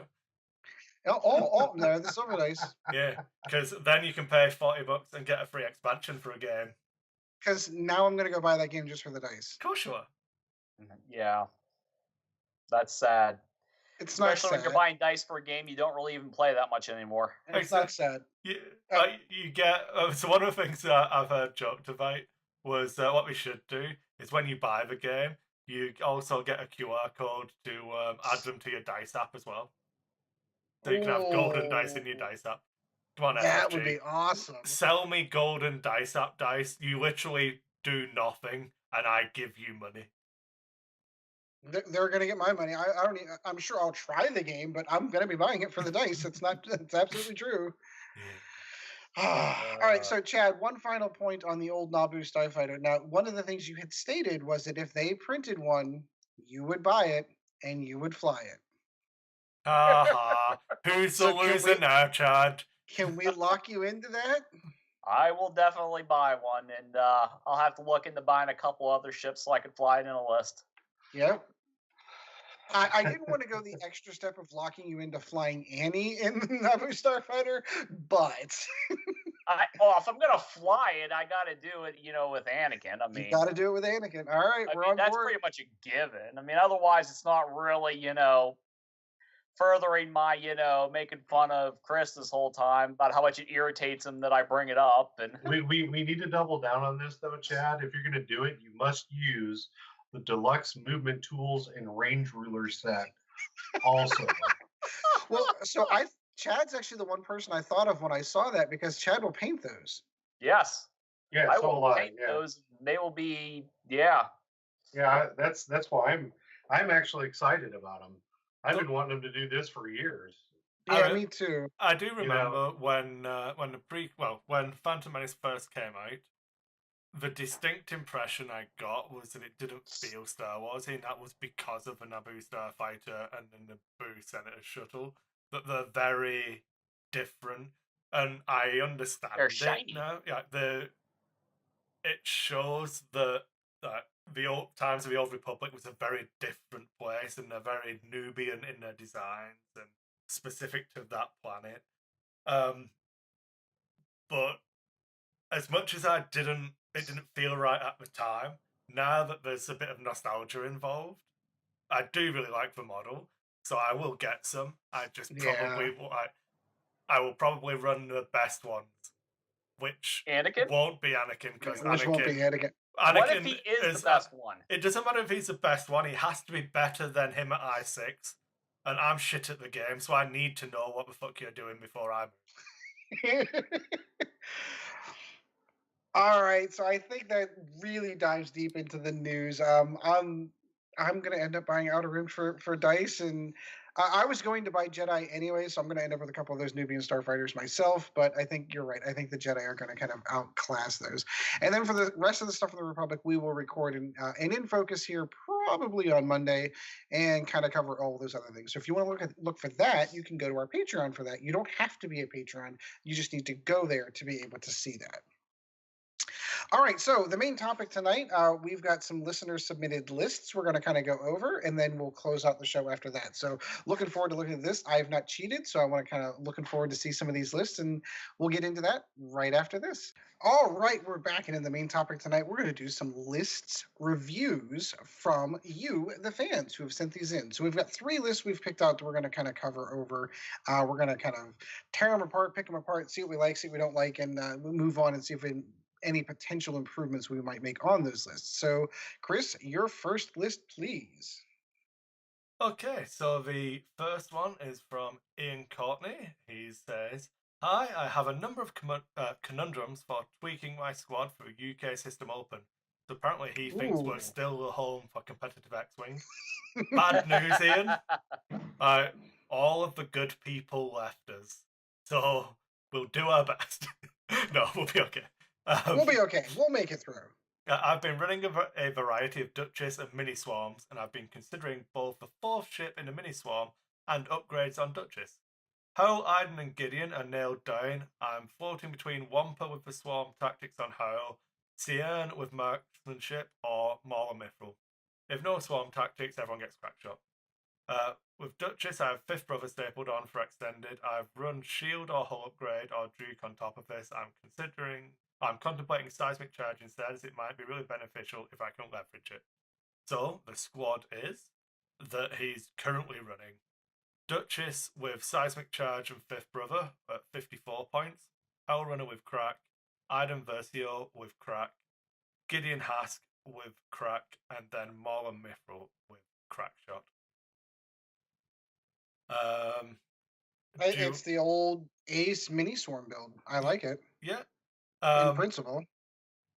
Personally, I've got a couple of things I would probably tweak right off the bat. I'm not a huge fan of seismics on Duchess here. I would Yeah, rather... that was the one thing that kind of stuck out like a sore thumb on that. Like Duchess can drop it and get away from the with the flap and with your aileron. Yeah, with the adaptive ailerons. Yeah. She can reposition pretty well, but I'd much rather have a talent on there. If you're going that deep into crack, I would rather have an extra crack shot on there. I've been running that quite a lot. I also feel like Ruthless could be worth if you're leveraging your mini swarm correctly, but I don't quote me on that one. So dropping seismic for crack gives you 2 points back, and then I kind of agree that Mauler is the weaker link in that swarm. Yeah. It's initiative 5, which is good. I mean, you're running 2 initiative 4 TIE fighters and 2 initiative 5s and the initiative 5 in Duchess. And all of the other TIE fighters really help each other out. Howl Runner's allowing rerolls for everyone in the swarm. Iden's there to help protect Howl, and then Gideon's helping you to reroll your defenses. So, like, I like the concepts here. I really do. Yeah. I'd be more tempted to switch in Del Mico and go the Quasi-Inferno mini. You can fit crack on that as well. Oh, that's the one I was thinking of, yeah. not Gideon. Del Mico's the one I was Gideon's thinking of. already in there, which is if you've damaged them, you get an extra attack die. And then Del is, if they're damaged, all friendly ships within range 0 to 2 get to reroll 1 defense die. So you're getting a little bit of survivability into your mini swarm, and that bumps you to a 4-point bid. So I mean, you can put crack and have your seismics back if you like, if you feel you don't need the bid. But I would say that the only reason I went to a 9-point bid in my Vader list was for Duchess. Vader doesn't need the bid, but Duchess benefits from it so much with the double reposition. If she's moving last, she's a lot more powerful. So I'd be tempted to go that route personally of trying to get that. 4 points probably isn't enough to guarantee you it.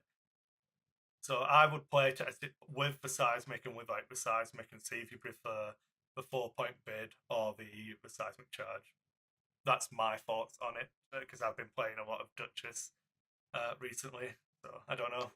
I like the inclusion of Fifth Brother on her too. It does give her a little bit more punch. I like that. I like that a lot, actually.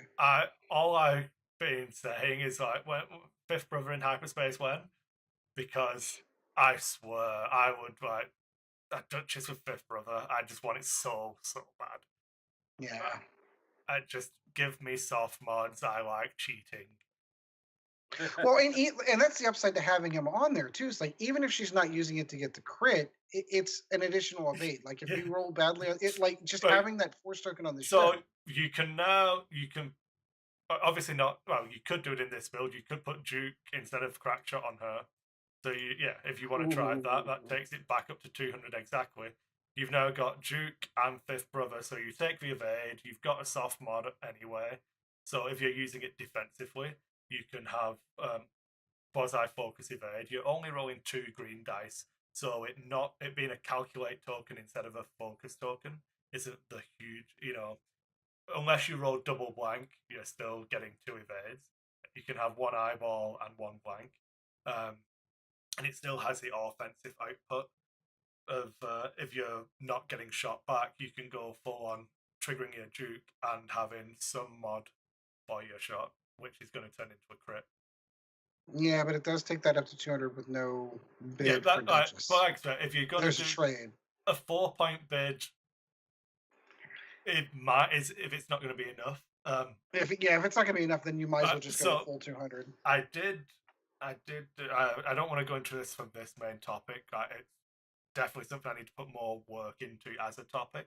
But I did get access from Travis Johnson at the Carolina Crates to all of the data they've been gathering to really deep into all of that stuff. I wanted to do some research into initiative bids and like at what levels people are coming in and what's the successful levels and stuff like that. And the quick summary from the very limited data we currently have, up to and including Phoenix, was no bid or a big bid is where it's at. Yeah, But, it's one or the other. yeah. And by big, I'm talking above 10 points, like 10 points or more. Wow. Yeah, like a 5-point bid, the win rate, like the rate of making the cut isn't there compared to not like going 200 points. I can't. Like I said, I've not done enough research to talk confidently on the matter, but that's where I'm currently sitting. Is if you're only going to bid 4, you might as well put Duke on her and not bid. So I don't know, but that's where I would be looking, Ian. It's How do you feel about the mini swarm as a whole? Because I got to tell you, that's where I started with second edition, and obviously, I think I've proven to myself that I'm just a shitty pilot. So I don't know how much my opinion counts on this one. He has all the right pieces as far as I'm concerned. With Howrunner, with Delmico, if you decide to do that instead of Maul or Mithril, yeah. Having Iden there, that's really the right way to run the swarm. But they still just die so damned easy. But I would be more tempted I would rather have Del in the. So the only other option would be Cien Manara, which is the old Wampa ability. If you roll a crit, you can deal a damage under the shields. If you go that route, I would drop Gideon for Del and make it a defensive blob. If you're trying to marksmanship a crit onto someone, so the damage that when they shoot you back, you're all getting rerolls, and you're trying to leverage survivability on that mini swarm so that you can get Duchess into the end game. If you're not going to do that, I feel like Del, Gideon, Iden, and Howl is probably the better way to go. I'm a huge fan of Wampa, but I don't know that it fits in with the rest of the playstyle. Yeah, I think it becomes the obvious target, which is fine. That's Wampa being Wampa, but I prefer this list to any of the other ones you suggested. So yeah, no, I agree. I like the idea of the Ace mini swarm archetype itself. I think this is a good representation of it. Dad, you've flown some silence of some strikers. Have you had Duchess yet? I have not really flown Duchess because you love those 4 attack dice. Yeah, I do enjoy Pure Sabak, yes, but I mean the whole thing of you can choose to turn it on or off. I mean, it's okay. I mean, to me, you're mostly paying for the initiative, really. Yeah, it's not really your style, is it? I think I love it so much because I definitely like just being able to be slippery and be a dick to people and not get shot. I just fucking love it. Right. She is cheaper than I get why people play her, but I mean it's just not my play style. No. The wrecking ball, the way Chad's list work is just it's a brawling list. It's really good at doing that. I do, then that's why I've got Pure Sabak in my list, because I want something to put the fear of God in you to make you shoot that, so that Vader and Duchess make it to the end game. Because you're shooting Wampa, because you don't want me to have that extra shot, and you probably inadvertently, accidentally put damage on Wampa, which makes you want to shoot Wampa more. And I'm like, yeah, keep doing that. Earn your 30 points. Yep. And then it's like, okay, so I've put damage on Wampa, I've put damage on Pure Sabak, so I wanted to turn off his ability. So I might as well finish those off. And I'm like, yeah, keep doing it. Keep shooting my bait. I definitely don't rely on Vader and Duchess making the end game to win. That's not the only way. Like, if you kill these 2 ships and leave the other crappy ones, I don't lose, honest. But anyway, that's just making it all about me again. Oh, Yeah. Sean, a few thoughts on mini swarms? Well, mini swarms are great. I'm not a swarm flyer, so I don't have a lot of comments on the list other than I hate playing against mini swarms, but hey, if people can do it, I've seen many people have great success with it. Yeah. I think the main thing for me is Gideon and Del pair together really well because they both have the same trigger for their ability. If you're damaged, Gideon gets better, and the rest of my swarm gets better because of Del. They both have the Yes. same. You're trying to achieve the same thing to activate them both. Whereas in with Mauler, you're paying more points, and that has a different activation condition for his ability, which is get into range 1. So you're forcing yourself to leverage those extra points. You're committing to rushing someone to get to range 1. And you're committing all 4 ships. Yeah, because you're not going to break up the mini swarm. So right, exactly. I think And this one's more versatile. There is a follow-on to this one. I probably should have done this one last. Okay, so he does point out that he's really considering seismic to go against mining ties, but he's not sure. So yeah, that is a good point, Ian. Mining ties are annoying, as Ed found out. Oh boy, are they. Like I said, I feel like you can play around with Duchess there. You've got this option for Duke with this version, or you can take Crack and a Seismic. So definitely play test, put it on the table, get reps.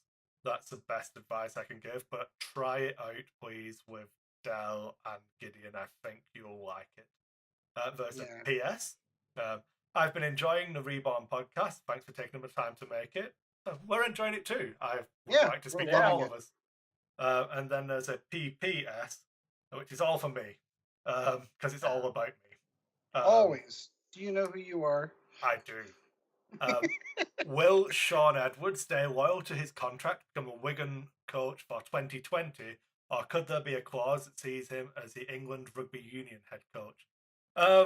So I'm going to be honest, Ian.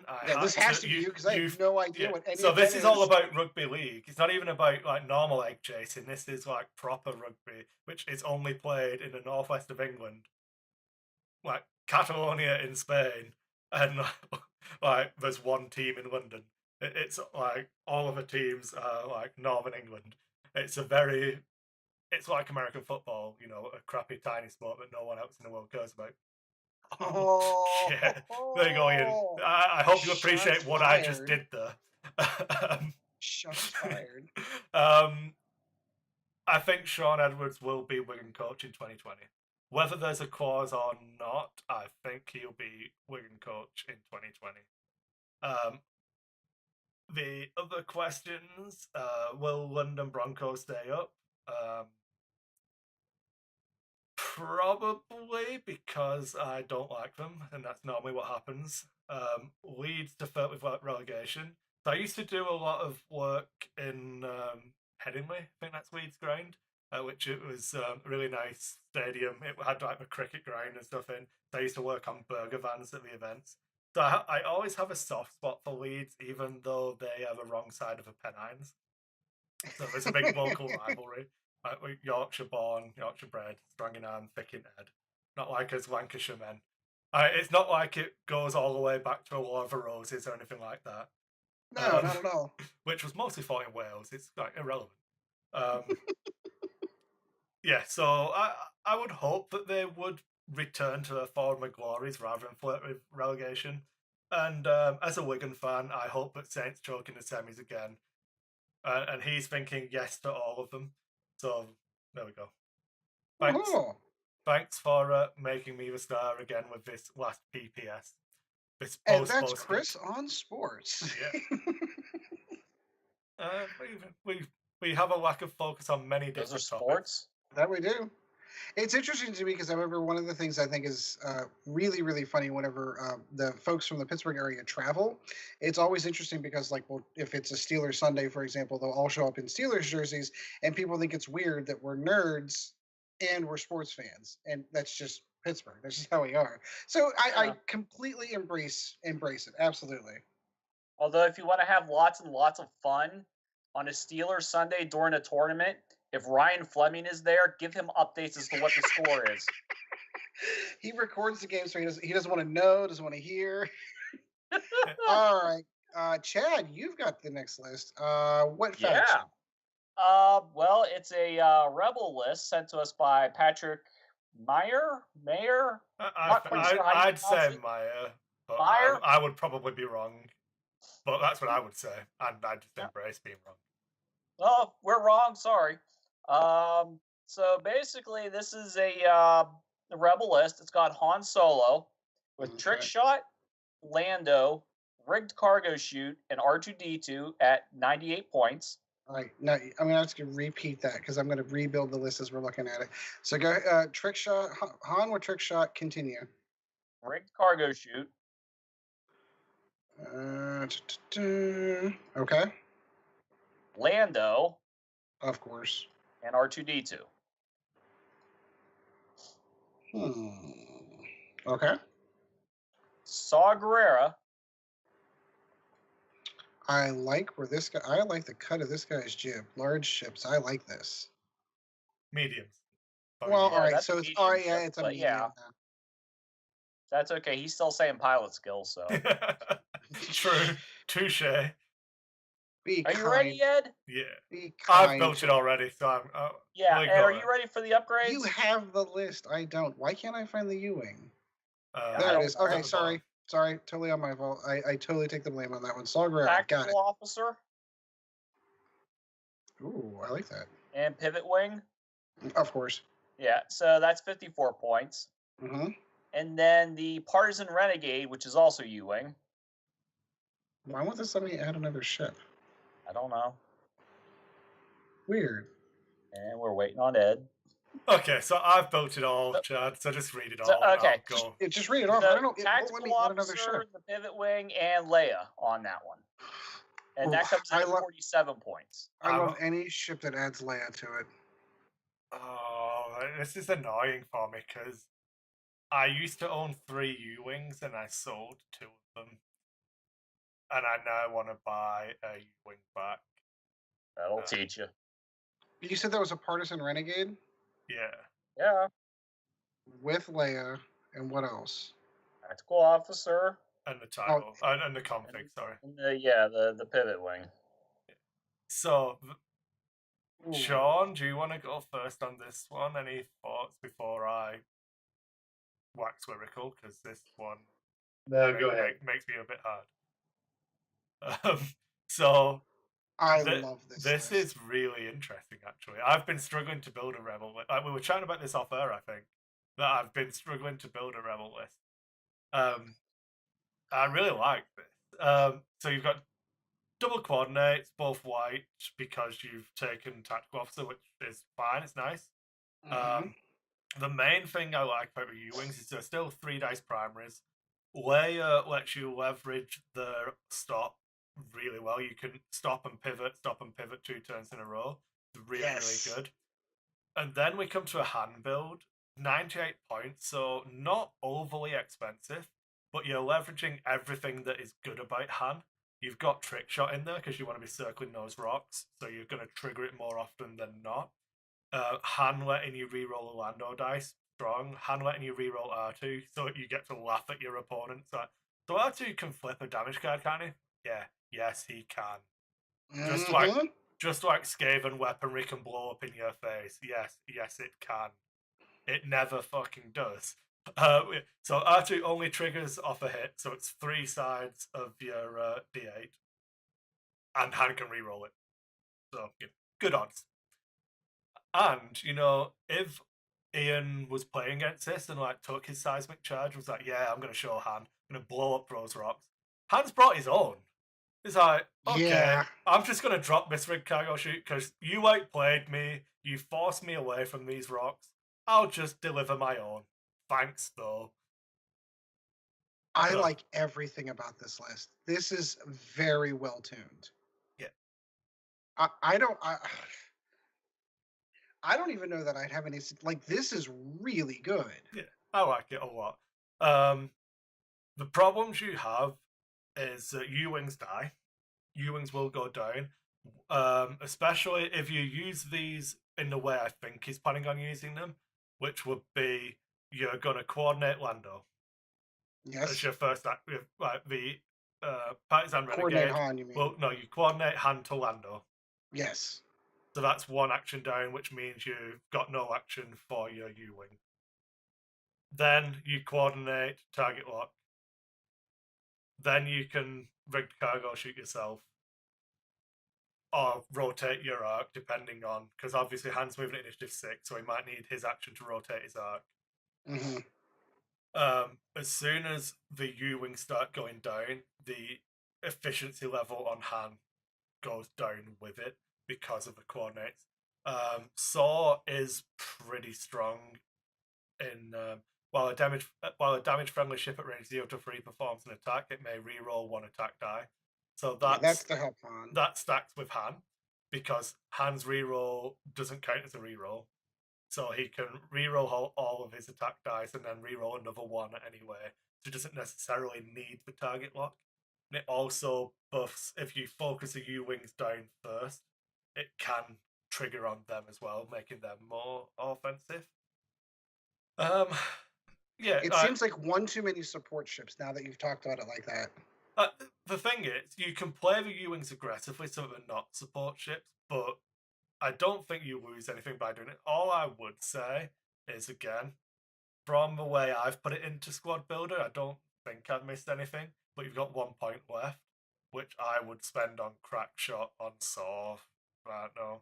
Why not? Yeah, for reasons that we discussed in the previous a 1 point list. bid isn't a bid, so take Crack Shot. Yeah, that's what I would do, is I'd put Crack Shot on Saw. That would be literally the only change I would make. Is I don't feel like there's a need. If you don't need the bid with Han. Being able to boost out of arc is really, really strong on a large base ship, but you don't need it. I don't know. That would be the only thing I would change. Again, this is all. There's no note attached to this one, was there, Chad? It was just straight up sent as a list. It was just the list that got sent with it. Yeah. So we don't know what your local meta is like. If a 1 point bid is like a good enough bid 80% of the time, yeah, take that bid. But if I was playing this list in Calgary, I wouldn't do a 1 point bid. I'd just spend a point on Crack Shot on Saw, because people will joust you because they're bad at the game. So you get to automatically Crack Shot someone because they lined up opposite you and you move forward and they move forward. So getting to the bullseye out to trigger once is not difficult, even on a medium base. I personally love the idea of two U-wings just stopping, coordinating, and then just have Han circling around the ship 2 turns in a row. I think that is that's amazing. I like that. I do like this list a lot. I might save it and say it was mine all along. Yeah, I'm going to edit this part of the show, man. Sorry. Yep. Sorry. Nope, never saw it. Sorry, Patrick. I claim this list as my own. I've got to buy a U-wing. Oh, man. And again, I think at this point, I think we're just getting like nitpicky potentially. Like that's the best we can come up with as far as any criticism. This is a very well-refined list. The way the list should work is obvious straight away. Like, so you Lando first. The first thing that happens is Lando, because depending on what Lando rolls, you might be able to do something else entirely. With Saw's coordinate, it might not need to go onto Han. If the Partisan Renegade is being threatened, you can coordinate off Saw onto a Partisan to give him some defense. But that's why you activate Lando as the first part of the action. I'd always be looking to drop the cargo shoot as Han's action. I don't think I'd ever want to coordinate that, because there is the caveat of, if they also have I6 ships, you can screw them over by dropping that early, so that they have to then fly through it and don't get actions and things, because it is a debris cloud. So that is the caveat of what your opponent's running. But I think that's a really strong squad. I think maybe that's a problem, because I sold my U-wings. I was only looking at one U-wing in a list, and this seems pretty strong. Now you need to go buy another one. That'll teach you. That'll teach you. All Uh, right, and yeah. the final list. Which faction are we looking at? The final list. I need to go back to the inbox. People emailed us and everything. It's awesome. It is awesome. Peter, who is a Patreon, sent us in a scum list. Immortal Wombat. So it is a scum hyperspace list. And it is a bounty hunter. This is one for Sean. It's a bounty hunter in the fire spray. Naked? With nothing. And Okay. then it is a bounty hunter in the fire spray with nothing. Like I said, this is a list for Sean to talk about. Then we have the customized YT 1300, which has Han Solo, Trick Shot, Rigged Cargo Chute, and Veteran Turret Gunner.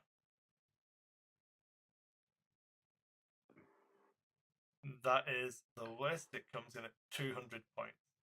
So Rigged Cargo Chute. And what was the talent on that again? It was Trick Shot. Oh, okay.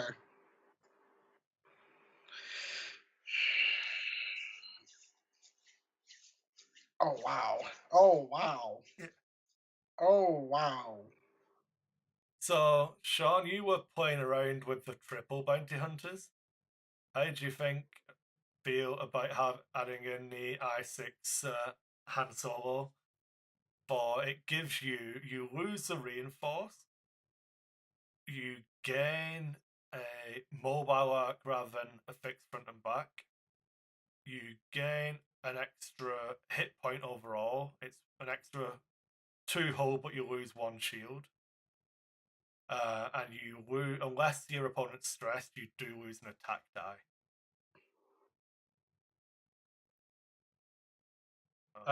I like the fact that he's adding Rick Cargo Chute for Han's ability. So now you have a 7th obstacle on the field. You know, if I could fit in this list, if you could fit one on one of the bounty hunters, it'd be even better. But well, and then he adds Trick Shot on top of it. Correct. Yeah. The cool thing about this type of list is that it's giving you a lot of options where most lists don't, and it's giving you a lot of options. You know, at what 31 hit points. Yeah, and that's the thing you're looking at in an hour and 15-minute game.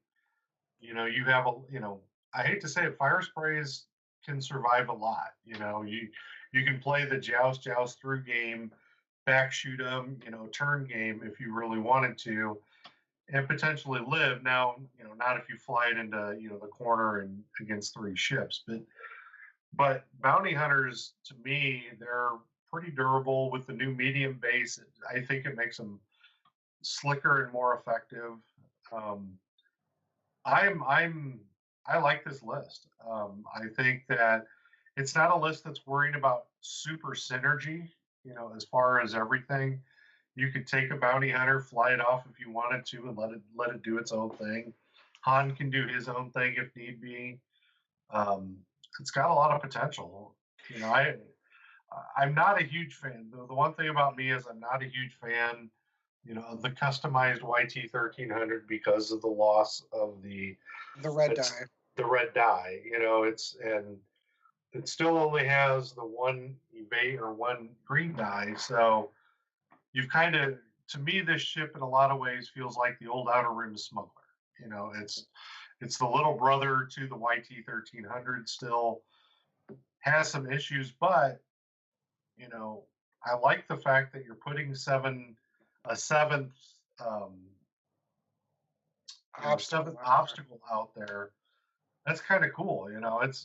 I don't know if this would be a top tier winning overall list, but I'll tell you, it's super fun to fly. Exactly. Oh, it have to be. It'd be fun to fly, and the bounty hunters are not bad ships. Bounty hunters, I'll be honest with you, the way that I view bounty hunters right now is they're better B-Wings. They have a little bit more capability than the old B-Wing in 1.0, which I love B-Wings to death. A little more durability, a little bit more defensive ability. being able to shoot, front and back is really good. I would say that this is a list I would try. I'm not like I said, a fan of the YT1300, but he's given himself some options, which is pretty darn cool. And um, you know, I may make this one of my lists. This might be my scum list coming up in our little five team competition here. All Okay, right, so sorry, oh, I just go like to ahead, make Kris. sure I'm not missing anything here. Well, because the first thing I'm looking at while you're looking at that is I'm looking at the 2-point bid. So of course I'm like, well, if I've got a 2-point bid, Yeah. Right. So Right. There'd be something to do. yeah, you go first with your. I'm assuming you're about to suggest a change. So well, I was going to suggest a couple of changes. So the first thing I was thinking, I want to of see course, if you've got the same things as me, because I've done a couple of cheeky clicks on this list that I've changed, and I think once I started thinking about the play style of it and how I would run it, a couple of things jumped out at me. I really liked. Okay, so the first thing that jumped out to me was Jamming Bean because it's free. I like it's not the idea. Hyperspace Legal. Oh, that's why. Okay, so I'll pull those off. So we are into hyperspace. Well, it's submitted as a hyperspace. Oh, there's so much I would change. Not, I would keep the 3 chassis, but there's so many things you can do differently in extended. But that sounds like extended problems, so I'd much rather keep it to a hyperspace. Okay, so since that's one thing I would give yet another squad builder. I guess I don't have an option, or I'm not looking at it to be able to make it hyperspace or non-hyperspace. That's why I love the app, man. The app does still have problems when I'm using it on my phone, but it's the website. I just enjoy it. So the first crew that jumped out to me was Visago, but I'm not sure if that's hyperspace or not. No. So I'll do mine, seeing as you're just making yeah, because I'm struggling to. What isn't legal. Ignoring the 2-point bid, the way I was thinking about using this, I would want the arcs to the side for Han, because it gives you a wider arc and you can leverage trick shot and Han's ability more. Which kind of means that I want to be circling on the outside of people whilst I'm throwing the 2 bounty hunters at you. So that then led me to think, do I really need veteran turret gunner? Because I can only double tap out the other arc. So 6 points that might not be, because I'm going to double check the wording, make sure I'm not lying to everyone. After you perform a primary attack, you may perform a bonus arc attack using an arc you did not already attack from this rank. Yeah.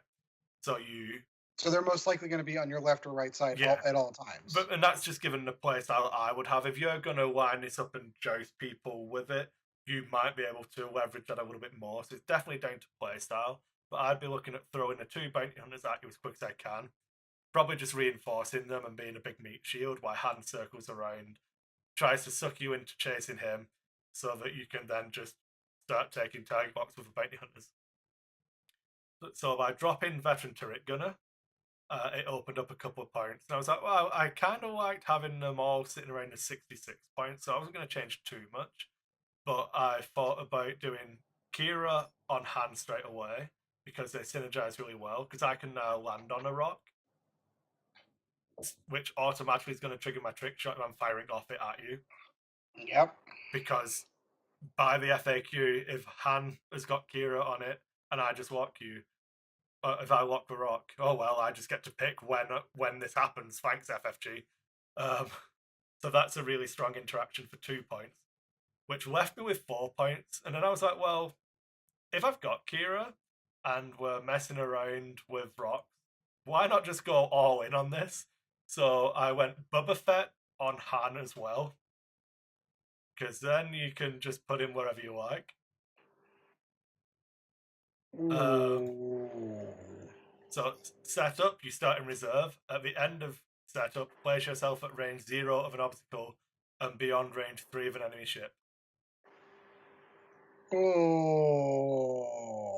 you can start off on one of your rocks, and then you're definitely, given your angles of where you've put your arc and what maneuver you're going to dial in, you can deploy yourself at range 0 of it so that you can shoot turn 1 obstructed. Very nice. Then I thought, look, we're messing with rocks here, guys, so why wouldn't you take Tobias as well? because you've got crew slots empty on those bounty hunters.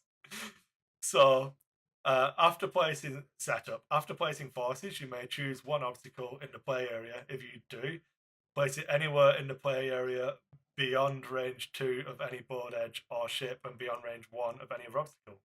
Basically, any other legal placing. Okay. So this is 2 setup abilities.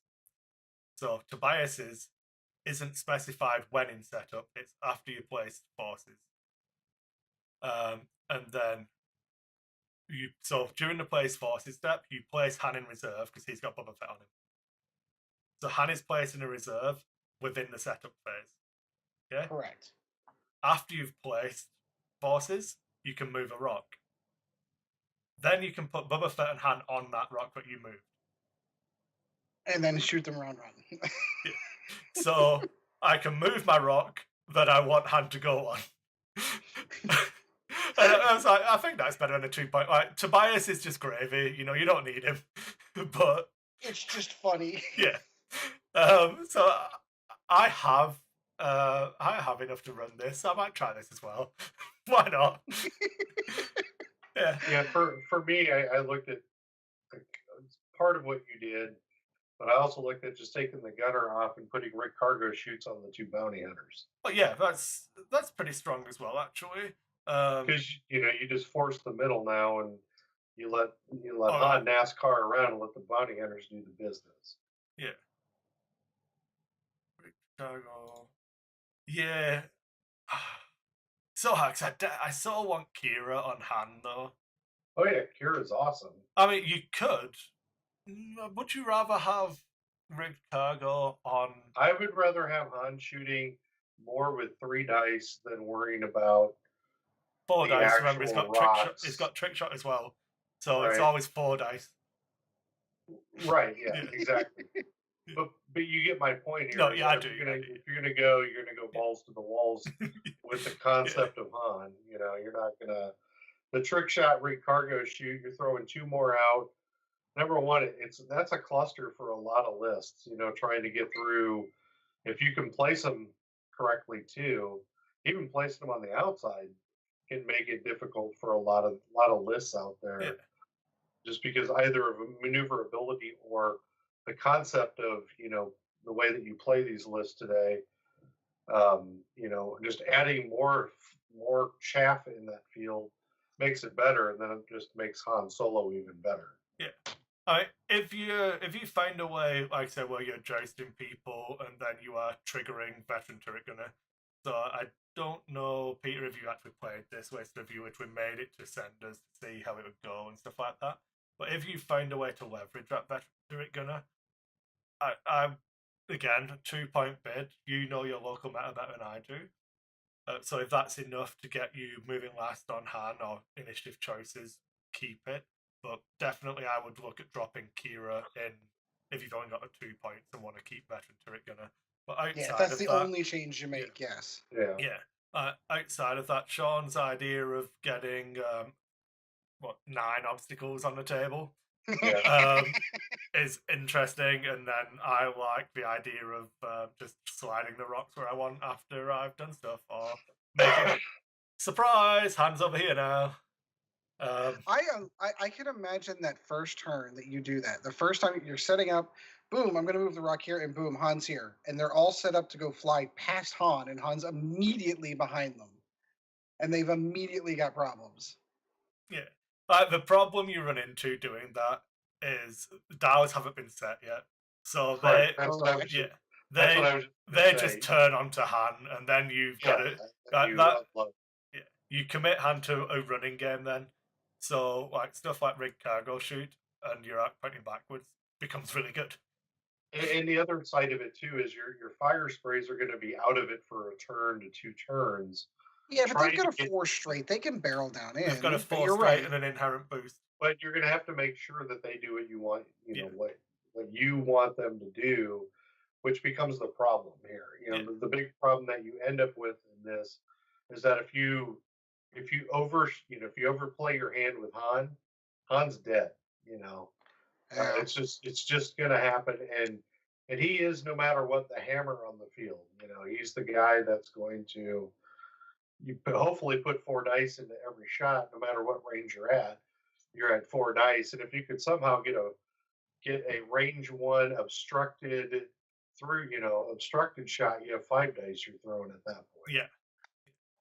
So when you look at the big picture, you have to remember, that's why I like the cargo shoots a little bit better than like, it's just my play style. Oh, I like it. Mine's a massive gimmick. Mine's a gimmick. Yeah.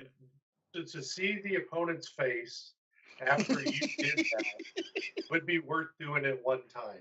Just to watch a guy or a girl sit there and just freak out because you just did something that they probably didn't even realize could happen in the game.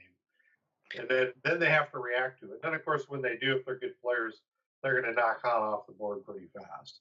It's going to be that same reaction that Chad had whenever Kris ran the 2 Epsilon lists, and he's like, but wait, there's 2 ships are in the deployment zone, like beyond the deployment zone. Yeah, no, that's what his ability allows them to do. Right. And you're like getting shot on turn 1.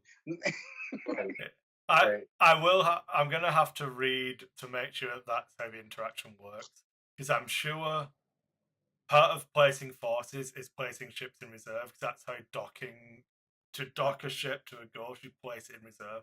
But I might be wrong. They might have turned off to buy some bubble working in that way and just said it doesn't work. I can't remember. I've got a niggling thing at the back of my mind that might say that doesn't work like that. But even so, I can still place myself on a rock and move another one because it's funny. Because it's amusing. Yeah. The one thing I will end with on this is, if you're going to play a list like this, play it to 200 points. Yeah. Don't worry. In these types of lists where you may have, like one hammer, and then these lower pilot skill lists or the lower initiative bid ships, you got to remember you're playing lower initiative bid ships, so maximize rather than minimizing just to try to get 2-point bids, because you're going to play against people who have the higher initiative bid ships. They're going to play with a 5-point, 6-point initiative bid to try to make sure that they have the upper hand on lists like this. Again, I'm not wanting to go too deep onto my thoughts on the bids and stuff like that, because it's definitely a topic I've been thinking a lot on recently. Bids are exponentially more powerful the more ships benefit from it. It's not like it's like an upgrade that's squad wide. So if you've got 2 initiative 6 ships and you take a 5-point bid, that's worth more than a 5-point bid in this list, where if you've got initiative 1 ships, you want them moving first, and then if you've got initiative 6, you want it moving last. So which one do you want to choose? Do you want your blockers to move before, or do you know what I mean? So you can run into instances if you're flying against an initiative 2 swarm, where if you give them the initiative so that Han can move last, they now block your bounty hunters. Yep. So you're not getting your actions on them. They're not going to reinforce, so their survivability goes down. And if you're not going to play the game where you're bidding and it's giving you a maximum benefit all across the entire list, like Sean just summed it up really, really succinctly. Just play to 200. Yeah, I just think that there's, this list is, in a sense, a form of a gimmick list, but this actually is a list that has a little more traction than your normal gimmick lists. If you put in Han behind, and this is what you have to think about. This is actually my scum list for our lack of focus stuff. So with the rig cargo shoots, so 3 rig cargo shoots, trick shot on Han. One of the things that I look at with a list like this is that when you put a lot of debris out of the field and you place it correctly, your bounty hunters are also going to sort of be protected by this also. So you're going to be able to reinforce potentially with 3 dice or 4 dice, defense rolls. And that's something you have to think about also. Yeah, you're going to shoot through with bounty hunters, but you're still rolling 3 attack dice. So that's okay if you're going through, because the game is designed for you to hit more so than evade. And I love the Han concept on this, which becomes the gimmick side of this. But if you play this right, to me this is a lot like the old what was it, Janors and the Han. Yeah. That's what this list kind of reminds me of a little bit is that where you're gonna have to play Han creatively, but the bounty hunters are like Janors, where they're mucking everything up. They're the ones making it difficult. What do you think, Sean? Just quickly, I've had a different. I kept Kira on hand just for the sake of it. It's irrelevant as a change, but rather than like the Boba Fett and the Tobias gimmick, if you want to take it a little bit more seriously, not go so deep down the rabbit hole. 6 points gets you the Lando's Millennium Falcon title. Like, fair enough, you don't have the points to put an escape craft on it, but you're still getting while you perform a primary attack against a stressed ship, roll 1 additional die, just as a form of like control, in the same way that Death Troopers affect how you play against the list. Like, are you going to like if you're playing against a Fenro and he's trying to pull to range 3, like barrel roll into range 3 to get away from your shot, is he then going to stress himself to give you an extra attack die to get the focus? So is he going to choose to stay at range 2, take his focus, and just eat the normal attack? Or does he, you know what I mean? Forcing those harder choices for 6 points on the title? That's an interesting one. That's actually a good point. Is the title? I don't know. I mean, once again, it's play style. I think it will come down to how you play it. Is how if the title's going to be effective or not. Yeah, because it's an extra attack dice if your target is stressed. Correct. And like, if that's so potentially you could roll 6 dice then at this point. I did a similar like gimmick list like when I think it was really early on in the show when I first got my Falcon. I was trying to get this 6 dice dream shot, and I never pulled it off. But that's because my opponents never stress themselves, which hurts their action economy. Hurts their maneuver choices. Right. Well, and that's their.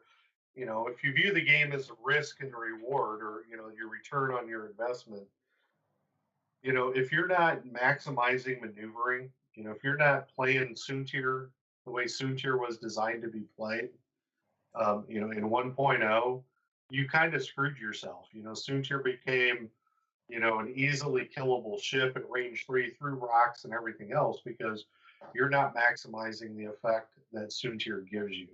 Yeah. And if other people aren't going to stress, then the title becomes worthless. And I get that. Now, it's a control piece. It's like, them knowing Magic that you have a, cancel spell in hand. Think about it. They know that you potentially could, even though it's a land, you're bluffing them because you didn't play the land, you held the land. And it becomes the bluffing game at that point. So now, does the title affect your opponent's play? That is where I look at it, Kris, is that return on that 6-point investment.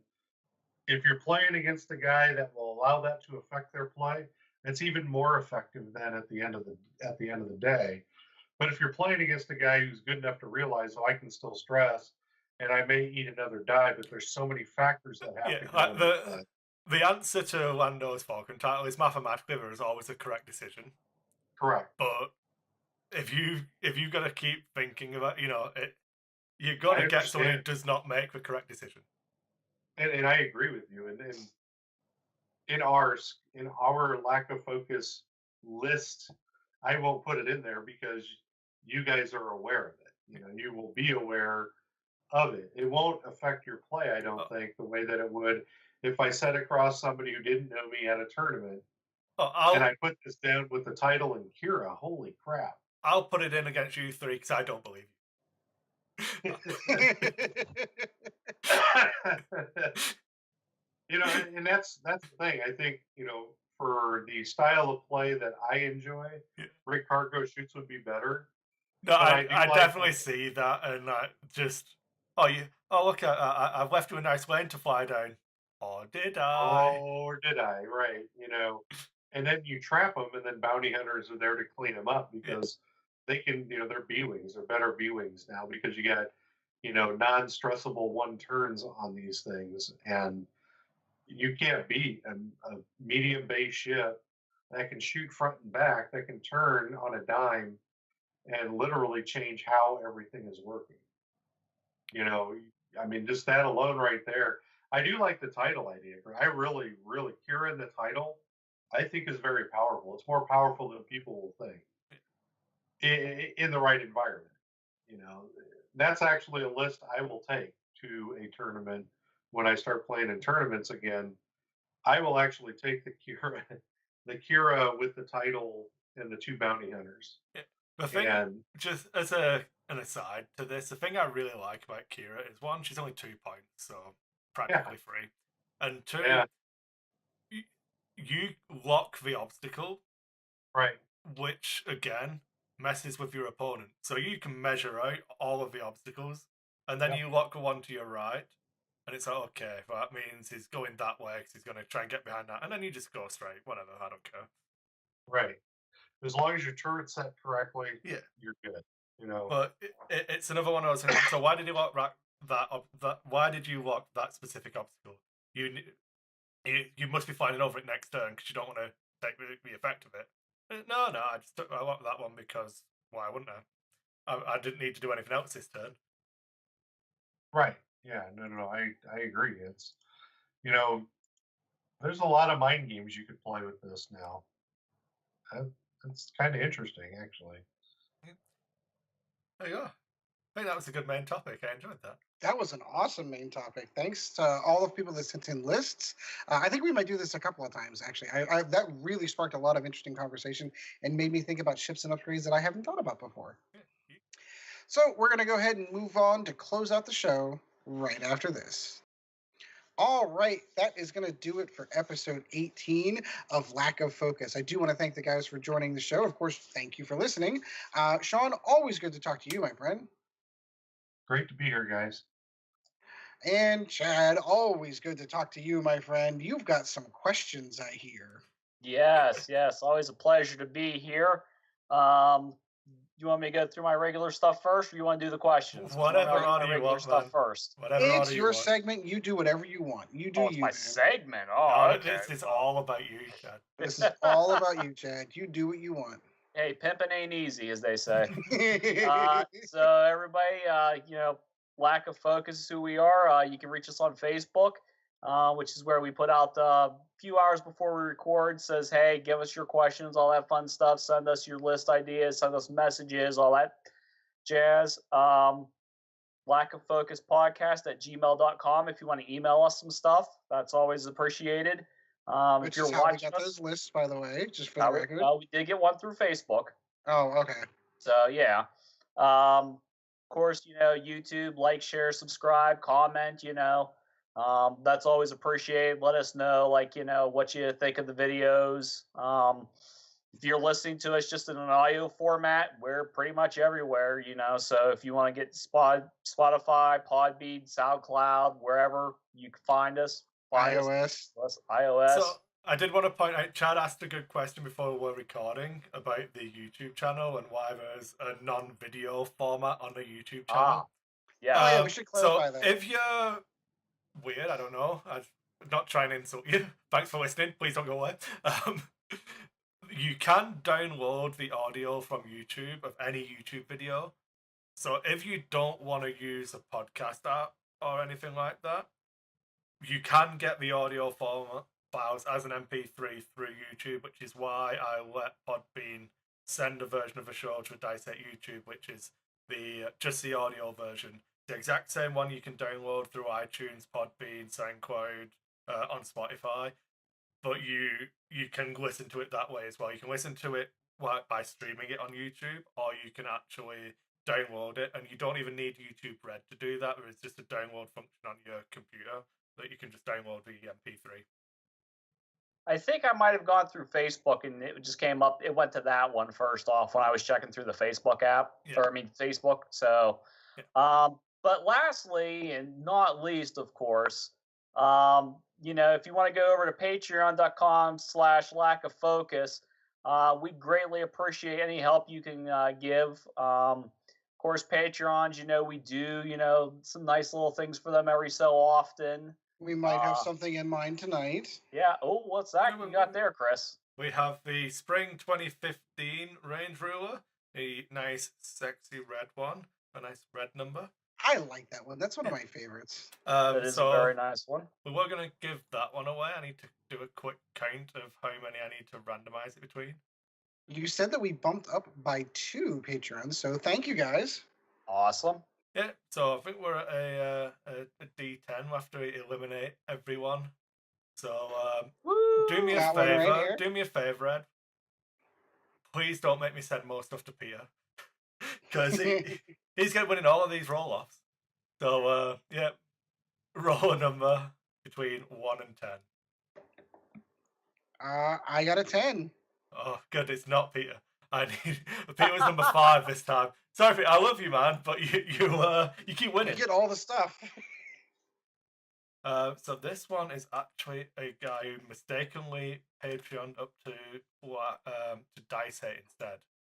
So I didn't have the heart to turn his money away and tell him he'd done it wrong. So I'm just looking him up to make sure I don't get the wrong person. Mm-hmm. But yeah, I'll sort all that out. That's admin stuff I can do in the background, and then I'll tell you who won. So if Chad wants to carry on reading questions. Sure. All right, question time. I posted this one myself, and I haven't even looked at the answers, so I never cheat. So this first one here actually has 3 parts to his thing. It's the first one that came up, Kris. I'm sorry. Oh, it's good. I'm happy. But Suresh Daniel Kumar, I hope I pronounced that right, because we know Suresh. What's that? We know Suresh. We've met him in person at Worlds. He's from Australia. He's part of that Australia. Yeah. Okay. Yes. Oh. Alrighty. Sorry. James double dipping. Thanks. He paid in. He's joined both now. He's one of the new people to sign up. So yeah. James Masters is the winner of this one. Congratulations. Awesome. Literally just signed up. Yeah. So you just signed up for Patreon? Congratulations. Here's your Range Ruler. Yeah. Awesome, dude. So question number 1. Are you ready? Yeah. I'm ready. He asked, has Ed actually played X-Wing since the last show? Yes, and if you can go back to the flight deck, I've covered 4 games. I've covered 4 times the amount of X-Wing that I normally play. So during the show, I may or may not have been chatting with him slightly through Facebook. Because I basically replied back that Chad approves of question number 1. And then he replied, excellent. However, if Ed is going for a legit Guinness World Record of highest ratio of time spent podcasting about X-Wing to play an X-Wing, then I'll support that too. I'm not going. All right, Suresh, I appreciate it. Suresh, I have that in the bag. Sorry. I have that. Probably out of any podcaster out there, I have that in the bag. I appreciate the good humor, my friend. Yes, I did get games in. If we're obviously going to find some way to continue on with the Facebook or the Vassal challenge for the cast itself, I'll be getting more X-Wing in. It's just he'll understand. Trust me, I know some of how craziness of his life. The real life gets crazy sometimes, and getting out and getting to the game store doesn't always happen as often. So now that I have the option to play my buddies on the cast and Vassal, I'll be getting more games in. All right, part 2, speculation. What's a reasonable points cost for spare parts canisters? Oh, should we answer this, or should we tell him to listen to the info? Evil. Well, remember, he does have a third one, so if you want to be evil and just tell him to listen to the info, because you can do that. Yeah. All right, I got to bring that back up to remember what that does. We'll just answer that, and when we do it in focus, I'll remember the question. All right, number 3, is Triple Upsilon bad for the game any more than any other mass of generics? If so, then why? First of all, I want to see another massive generics list that actually does well. The Drea Swarm in Extended is generally a massive generics plus a couple of names. And we can roll it back into first edition of Quad TLT Triple Jump Master. I don't think I think the one thing that kind of feels out of place is it's not necessarily the triple upsilons themselves. It is that the ability to be able to put two of them in that far into the player field with how big the bases are and how quickly they can close range on turn one. I think that feels a little against the spirit of the game. I'll jump in next then. I mean, for me, it's not that the list is unbeatable. It feels bad. It's not fun that you, like Ed says, the game's predetermined almost of if you know the answers to this question, you win. If you don't, I win. The actual choices you make on the table after that are irrelevant. It's not quite a won or lost in a list building phase, but if you're newer to the game, it can be that kind of feeling. And it's not that it's bad for the game, but it feels bad, which is bad for the game. Yeah. That's a good way of putting it. It's definitely 100% a negative play experience. And I don't want that in X-Wing.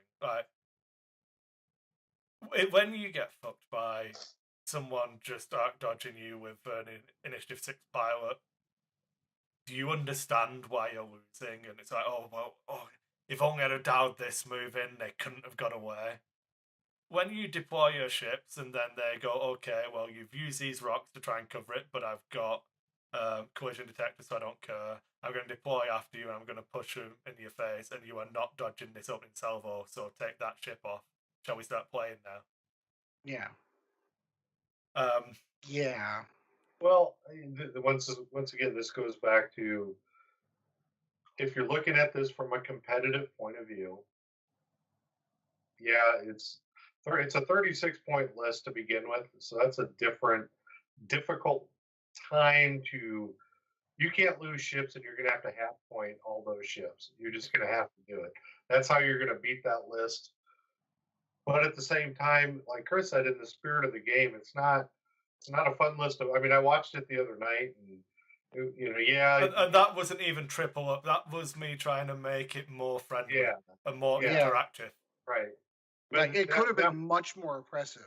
And it wasn't very interactive. No. When now there are factors in there that kind of made it that.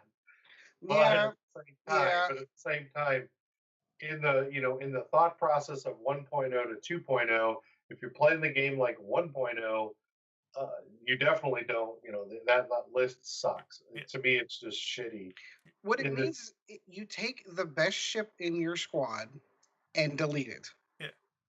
Yep. And then try to beat them with the rest of your list. Right. If your list is specifically, I have one ace that does this and isn't nearly as versatile, I don't know that it can recover from that.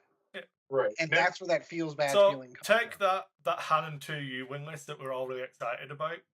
Oh, yeah. It's not a Hanon 2 U-wing list, it's a Hanon U-wing list. Yeah. Because one of those U-wings is dead before we start. Because I'm not going to waste my time shooting Han round one, because I can't kill him round one. But I'd probably kill a U-wing, because one of my ships so I'm getting 8 shots, which is enough to kill him.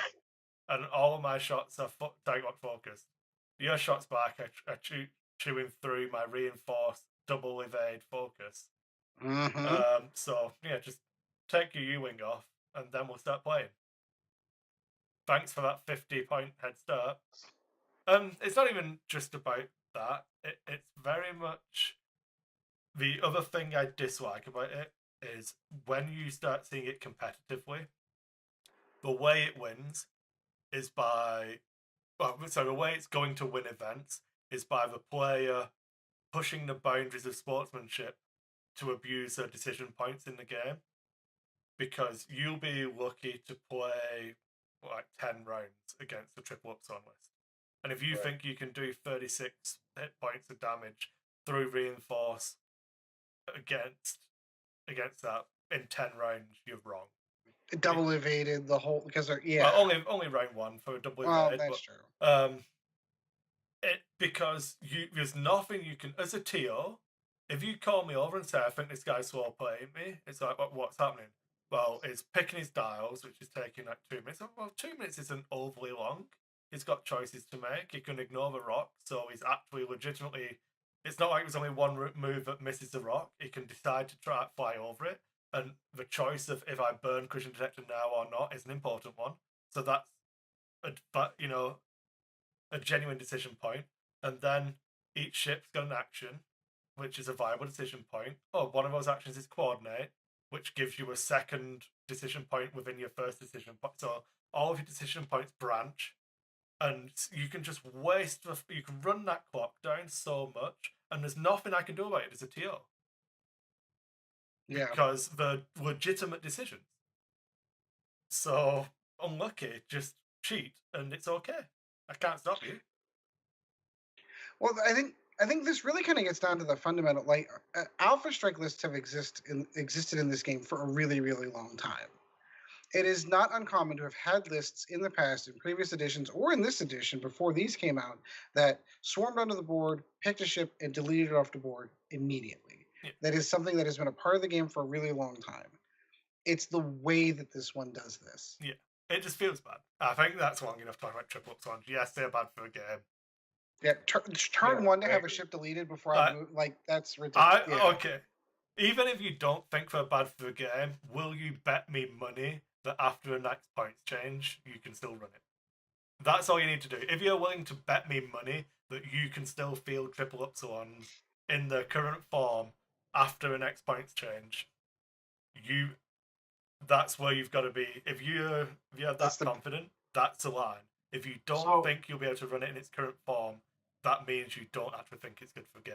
So let me ask. And I'll take those bets. If you took reinforce and coordinate off that, would that dampen the issues with the list? Oh, no, I think the list would be much easier without the coordinates and the reinforce, because the key is that whichever one you're targeting is the one's reinforced, because I've got coordinate on all of my ships. Correct. And the reinforce is white. But unfortunately, we saw by the way they changed Dash Rock, rather than errating the card, right, they didn't put out a card text change, they just said it doesn't work.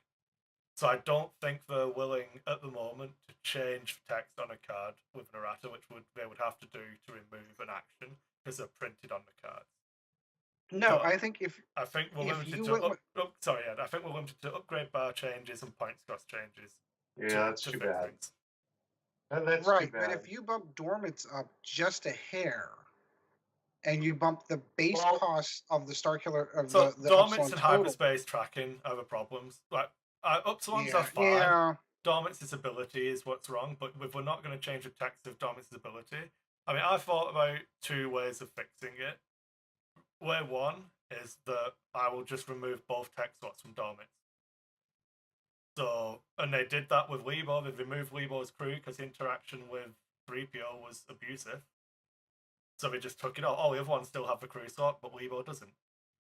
Dormant's deploying at Initiative 6 is bullshit, so you can't have hyperspace tracking on him because he doesn't have any text slots. So how about this then? Let's say that Fantasy Flight does something they haven't done in this game, but they've done in other games, where they do a ban list as far, not ship wise, but the ships you can play with him. Well, they kind of have in this game when you look at the U-wing. Like you can't field half of the U-wings because they're not hyperspace legal. And I think it's less of a problem in Extended for triple upsilons, because I think there's more abusive stuff in Extended anyway. Right. So if you make it so that Dormants is not hyperspace legal, I'm more than happy with that. Do what you want in Extended, I don't care. Because I'll be having fun over here in my little hyperspace bubble. Yeah, that's what I'm saying. It's finding a way to change how that interaction goes just by a simple words, rather than trying to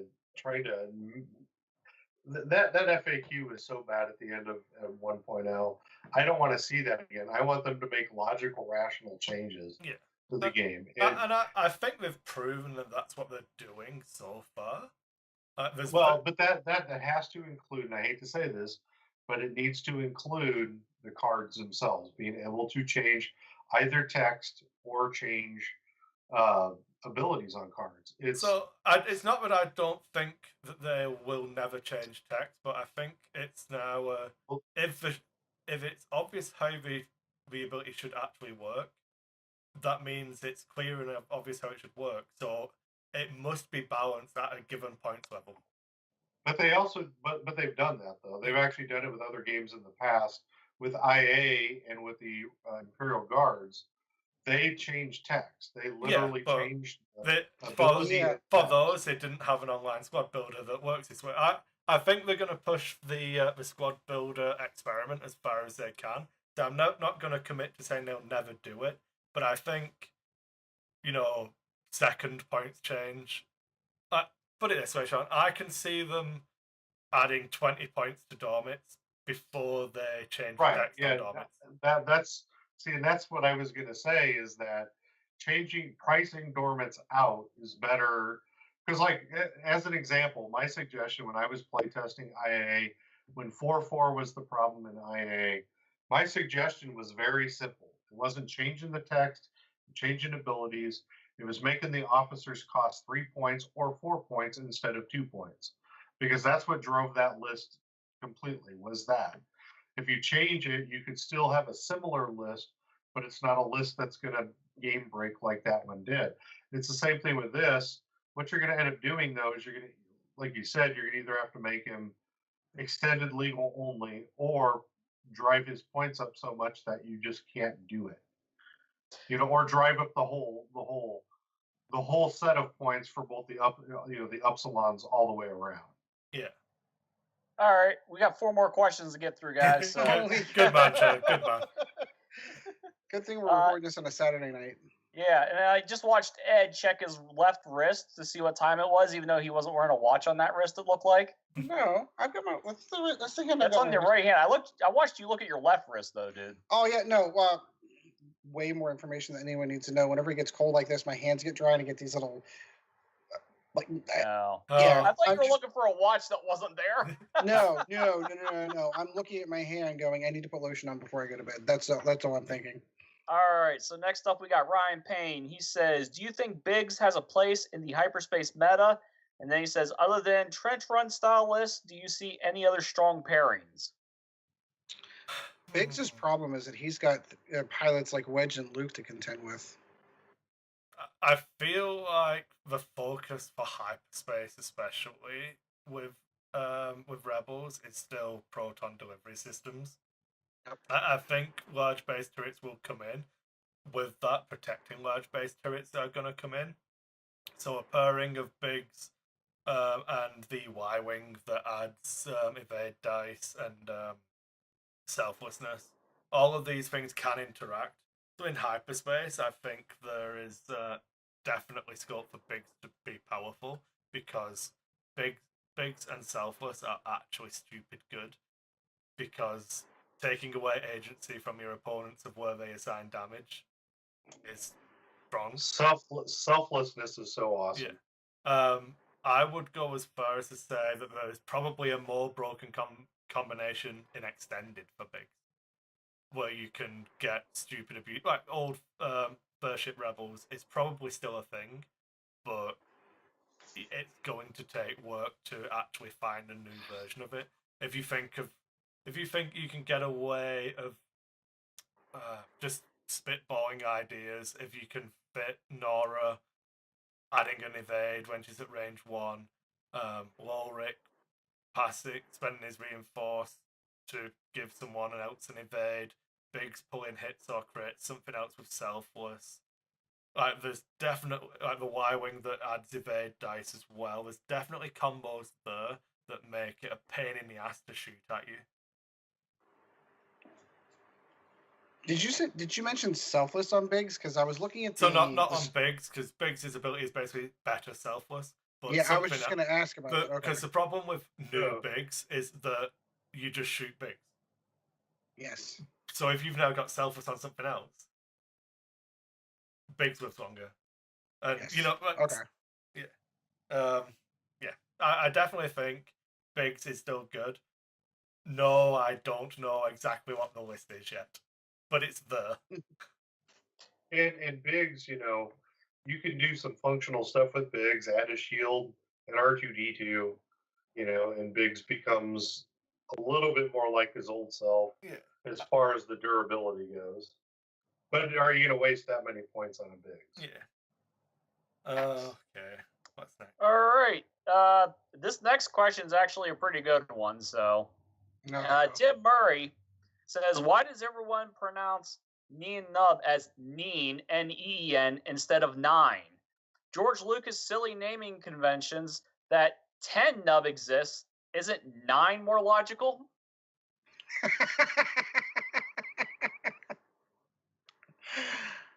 That is a really good question. It's Nien, isn't it? Nien. Yeah, it's Nien. Nien. Yeah, it's Nien. And it's the worst part about it isn't even the first name; it's a damn last name. Because forever I was calling him Nien Num instead of Num.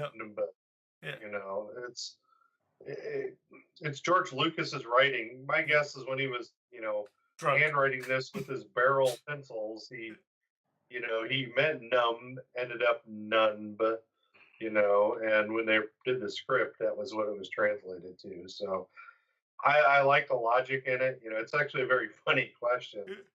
9, 10. Well, where's 8, 7, 6, 5, 4, 3, 2, 1? I've never drawn that correlation until now. That's actually really funny. Yeah, I want to know what happened to that family. Well, we see a younger sibling 11 later on. I don't know. They don't give them names; they just give them numbers. Because you don't name the things you might have to kill someday. Or eat. Yeah. Let's go for food, boy. So we got Scott Weasel, obviously, is going to throw in some questions here. Hi, Scott. With the design of the 2.0 maneuver dials, do you miss the mystery of not knowing the dial until release? Not even for a second.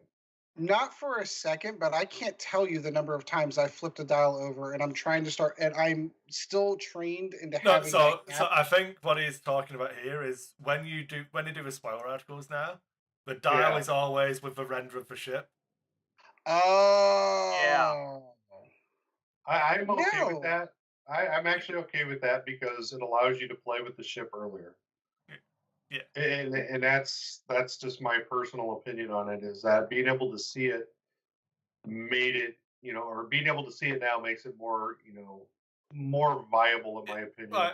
You can play with the ship longer. I feel like it just swaps spots with points though. So a lot of what used to happen for me was so when we used to do the old show and we'd have points and we used to like you say it's always dial dependent because I couldn't start considering how I would fly a ship until I knew the dial. Now I can figure out how I want to fly that ship. I just can't build it. Yeah, I don't know how many I'm gonna have. Yeah, but you can make even what you're gonna, or what you can put on it in totality. Yeah, like you can make assumptions now, given what the spread is, and you can compare it within faction and across faction to similar chassis. So I can make a better educated guess on how much it will cost and what I'll be able to put on it than I can, what the dial is going to be for a ship. And it comes back to the conversation we had about Anakin earlier. So I'm 99% sure that I'm going to prefer Anakin in his Jedi Starfighter than young Anakin because it's going to be better. I'm pretty confident saying that. So I would rather have the dial and the points every day of the week. In the event that he's going the other way, though, I keep doing this myself as I'm turning the dials. In the old dials, the indent used to be on the top, and that's where the maneuver was supposed to go. And now the maneuver has to go to the bottom. So I can't tell you the number of times I have dialed in something at the top just as I'm getting ready to set it. I'm going, oh, crap, it's on the wrong side, and then have to go back around. Yeah, no, that's not what he meant at all. No. I don't think it is anyway. Nope. All right, this last question, I feel this one should be answered by Kris, of all people. So we got Rigoberto R. Piers asked the question, who are you people? Kris? Do you know who I am? I mean, yeah, are we used to be E-list internet celebrities. Have we dropped down at least? Are we on the G? Oh, I hope So so. I still remember having to explain to my wife that, to a very, very small percentage of people that actually someone people listen to, and I don't quite know why. Um, but I did hover over his name, and he is friends with Chris Allen and Luke Carrington. So I feel like he knows full well. So it sounds like a troll. Someone's trolling us. I can't say the strangest thing that I have had in doing this and other stuff with X-Wing is people who come up to me and want me to sign cards. Yeah. That is the oddest, because it's not in my mindset to do that. I was in Kansas City and some guy had me sign, I think it was like a Han Solo or something, and I'm like, oh, okay, Sure. why do you want me to do this? And I love the show, it's great, blah, blah, blah. With this show, what I'm hoping with this show is that we're like X list on this, I like the idea of us having more of a rapport for the listeners on this show, in that we're not trying to only talk to people who want to win worlds anymore. Right. We are the X-Wing podcast for people who just want to play X-Wing. Right. Yeah. Yes. Right. That's like okay. Yeah. Go ahead, Chad. Oh, I was gonna say, like how you were saying about people wanting to sign you sign a card and all that. It's like, yeah, I would go to tournaments. I get people to getting pictures with me and all that. The only thing that I've ever been asked when it comes to a card is I was at, I think, one of the worlds, and the guy who goes by the name Captain Typo was there, and he had a damage deck with him, and he was like asking certain people to add whatever you want to a damage card and put your name on there. He was getting like this damage deck just made up as like kind of a fun thing and all that. Yeah. So I actually, made up a slight change in one of the cards for him. It was the one where if you roll a die, and if you roll a hit, you took more damage and all that. So I added the flavor text of if you roll a focus, your opponent can spend a focus to change that to a hit. That one's pretty good. Yeah, but that's the only ever card I've ever been. But like I said, I mean, people would come up and want to get their pictures with me. I went to Worlds. I was hanging out with all kinds of people from Australia, from just Iceland. Europe. I mean, everywhere. The first Nova I went to, Ziggy from Iceland. We had our conversation. All right, this is actually. I feel like you guys are just constantly in my head. This is a conversation we had while we were playing on Vassal about the guys from the Outer Rim Smugglers YouTube channel, and I couldn't remember the guy's name for whatever reason. It popped into my head today just now. Ziggy from Iceland. I remember him now. Yeah, but I mean, like, we were, like, with the old show, I know we were known all over the place. The very first Nova I went to, I'm standing in line next to a guy from Kuwait who knew who I was and who knew what my son was. Bashari, shout out to you, my brother. Bashari, yes. Yeah. Bashari. He's an awesome guy, too. Who's on his way to Worlds again because he won Kuwait's Nationals. Of course he did. Why not? Of course he did, because he's an awesome X-Wing player. Bashari's the man. He's a very Bashari is just an awesome guy. He's a great guy. Yeah. Great human being. He's a great human being. The cool part with meeting him is he and I sat for 2 hours and didn't talk a lick of X-Wing. He won his Kuwaiti Nationals. He's got his Worlds invite. Yeah. We sat for 2 hours and talked Game of Thrones. We didn't talk a lick of X-Wing. Yeah. Well, after that Nova, a lot of us were calling him the Beast from the Middle East. Because he is. He is. He's no joke. One of the best players I've ever seen play. And you know what's crazy is he's probably one of the most humble players you'll meet too. Exactly. Yes. For a guy who's had as much success in multiple games too, not just X-Wing. I think he was really good in Netrunner and a couple other games too. Netrunner in the Game of Thrones game. Yeah. Yeah. He is. I mean, I haven't talked to him in a long time, but yeah, he is a great guy. He is awesome. Wish me a happy birthday. Did he send you an Anakin meme? No. That's why I like him more. I mean, if the time, I'm not gonna lie, Chad, if those time zones overlap that little bit better, Ed had being, his partner in crime from Kuwait. Wow. I see. It was Chris's idea not to read the cards off anymore. He's trying to phase me out. I think we've tried enough spinning here for tonight, so maybe we should get to the end of the show.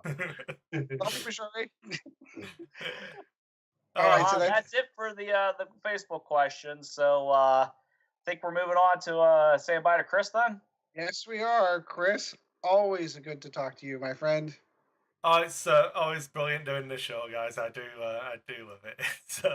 It's good fun. It keeps me entertained. A big thank you to all of our Patreons. Thanks again for signing up. So James and Nad both signed up as new patrons. Tricking us $1 each. Thank you very much. I really appreciate it. It helps me a lot. Just make sure I'm not going deeper into debt every time now that I'm a stay-at-home dad and I'm literally a bum now. So it's really good. I've got all of this swag. We're giving stuff away every show now just because I want to give back more to you guys, and I wish we could do more. Like I said, the acrylic lack of target lock tokens did come in, so we will be getting those sent off as soon as I can get round to it, along with the batch of prizes. I sat on them until these tokens came in so I can send everything off in one go. Someone's already played with theirs. Yeah, I did play with my lack of target lock tokens. They're good fun. It did free up the tokens I was going to send to Ed in his bundle of joy, since it's the only ones he's missing from his prize pool of acrylic. Prize pool of old ancient acrylic from FFG. Yeah. I did get a message offering someone to maybe do some acrylic for us cheaper next time. So we did get the bill for those lack of tag lock tokens. So I'll try exploring other means than Galaxy Gaming Gear for next time. So if you are an acrylic company and would like to sponsor the show, give us good deals, I feel like I really miss the boat on how advertising works. You know, we pimp out Galaxy Gaming Gear and then pay them money for the acrylics. Oh no, We do. it's good. Like I said, they didn't charge us for the first batch, so we got that for free, and we didn't pay retail, so it's not too bad. And shout out to the Sentry Box, who do offer worldwide delivery, because I didn't have $300 to pay for these acrylics when the bill came in. So the Sentry Box paid for it, and they're just going to knock it off my invoice for them. So that was the big help. So thanks God, I love you guys, and thanks for keep giving me money for making a Facebook live stream every week. Hey, if you've listened to the old Nova Squadron radio and you remember those commercials we used to do where we record them ourselves, we can do that too. Just let Kris know. And we have 3 commercial breaks a show. You know, they are available for purchase, and we are cheap. I have plenty of voices. You let us know what you want, I'll do it. The thing I was thinking about is on the drive home, actually, we can actually shoot a commercial because we have a video format now. We can show off product and stuff like that, and have a video audience. So that would be really cool. That's actually a really good idea. No, it's good. Like I said, and we have a video editing producer somewhere. Oh yeah, Kris, you can do that. Did I send you guys the Kickstarter link that I did for Von Schrecklich and Colton?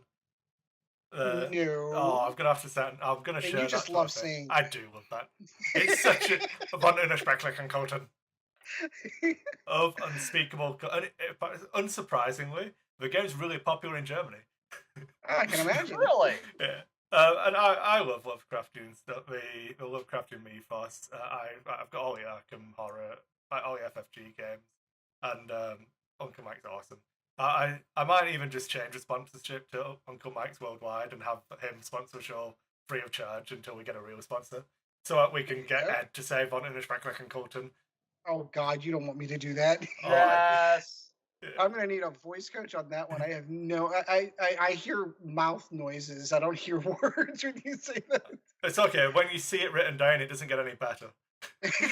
I'll post the link on our Facebook tomorrow. You'll appreciate it. But the I'll video. get Logan to teach you how to say it. Yeah, exactly. There's a jingle and everything. It's good. Ooh. It's got I did it so like the words come up and then disappear as you sing them, so you can sing along to a jingle.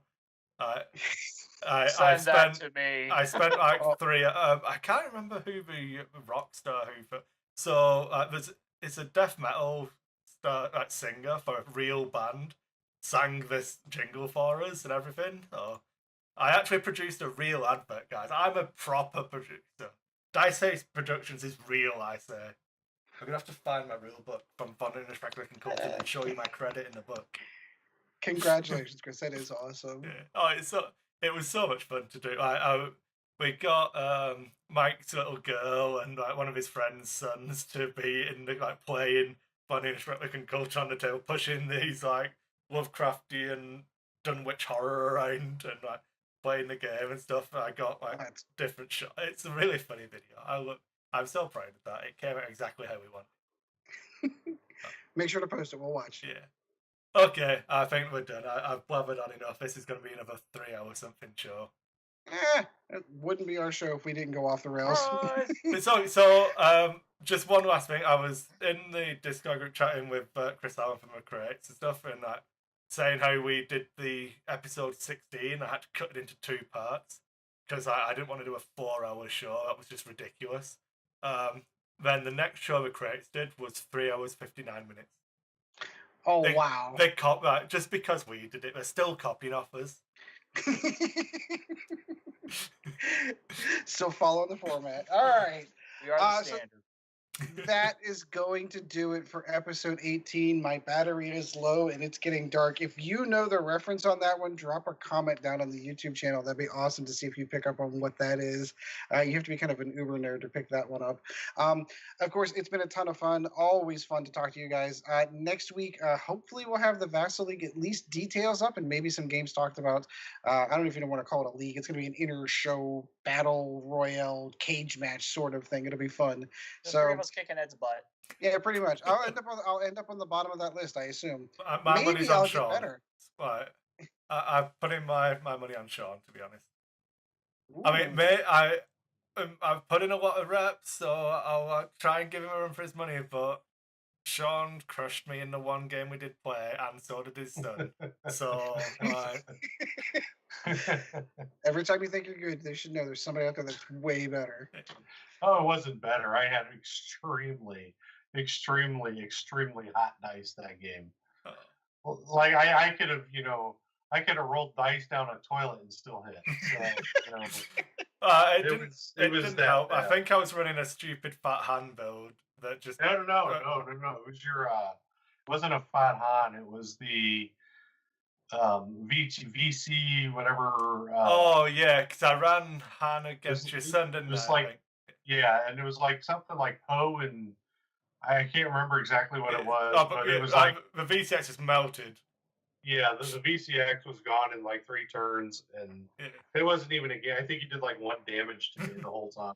Oh, it was brutal. But it's the same thing though when I played Richard Sue at Worlds. Our Worlds are regional. I can't remember what it was, and it was funny because we're playing, and the way the game lined up was great because I started rolling dice, and my dice got hot, and Richard looked over at me. He goes, I thought your dice sucked, and I just blew him off the board. The moment I took bigs off the board, the game was over. And then when I played Doug Kinney, so it's funny because I've beaten Doug Kinney, I've beaten Kris, I've beaten Richard Sue. I mean, what more do you want out of your career, in X-Wing, Yeah, heck yeah. That's like the best compliment I've ever had, Sean. Yeah, exactly. But, you think about it, in 2013, I couldn't hit a damn thing. I was running the hell was I was running the Rebel Convoy. Yeah. Yep. And I mean I had range 1 shots against B-Wings. This one time I had everything was shooting at B-Wings and I did 0 damage. B-Wing, the one defense guy, 0 damage, and like 3 of the shots were at range 1, and it was just grossly disgusting. It was all I had to do was ion one of those B-Wings and I win that game. Because I put the YTs right in front of them, and all they could do is run into the YTs. Because I stacked the YTs. Nope. He was able to get past him, and then that was the end of the game. Aww. Yeah. So, but against those 3 people, I've had amazing dice. So I would have taken 1 win against Paul. You have no idea how proud I am that I just added 10 more minutes to a show. yeah. You were so close. You were in your outro. I was in my outro. I had already started the cadence. All right, we'll call it on that. We'll call it on that one. So again, thank you guys for joining the show. Always fun. Next week we're going to try to get into the vassal cage match kind of stuff.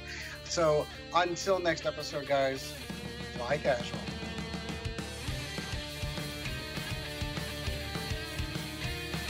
Thank you once again for joining the Lack of Focus X-Wing podcast. Check out DiceHate Productions for all the latest episodes, and we'll be looking forward to seeing you again next episode.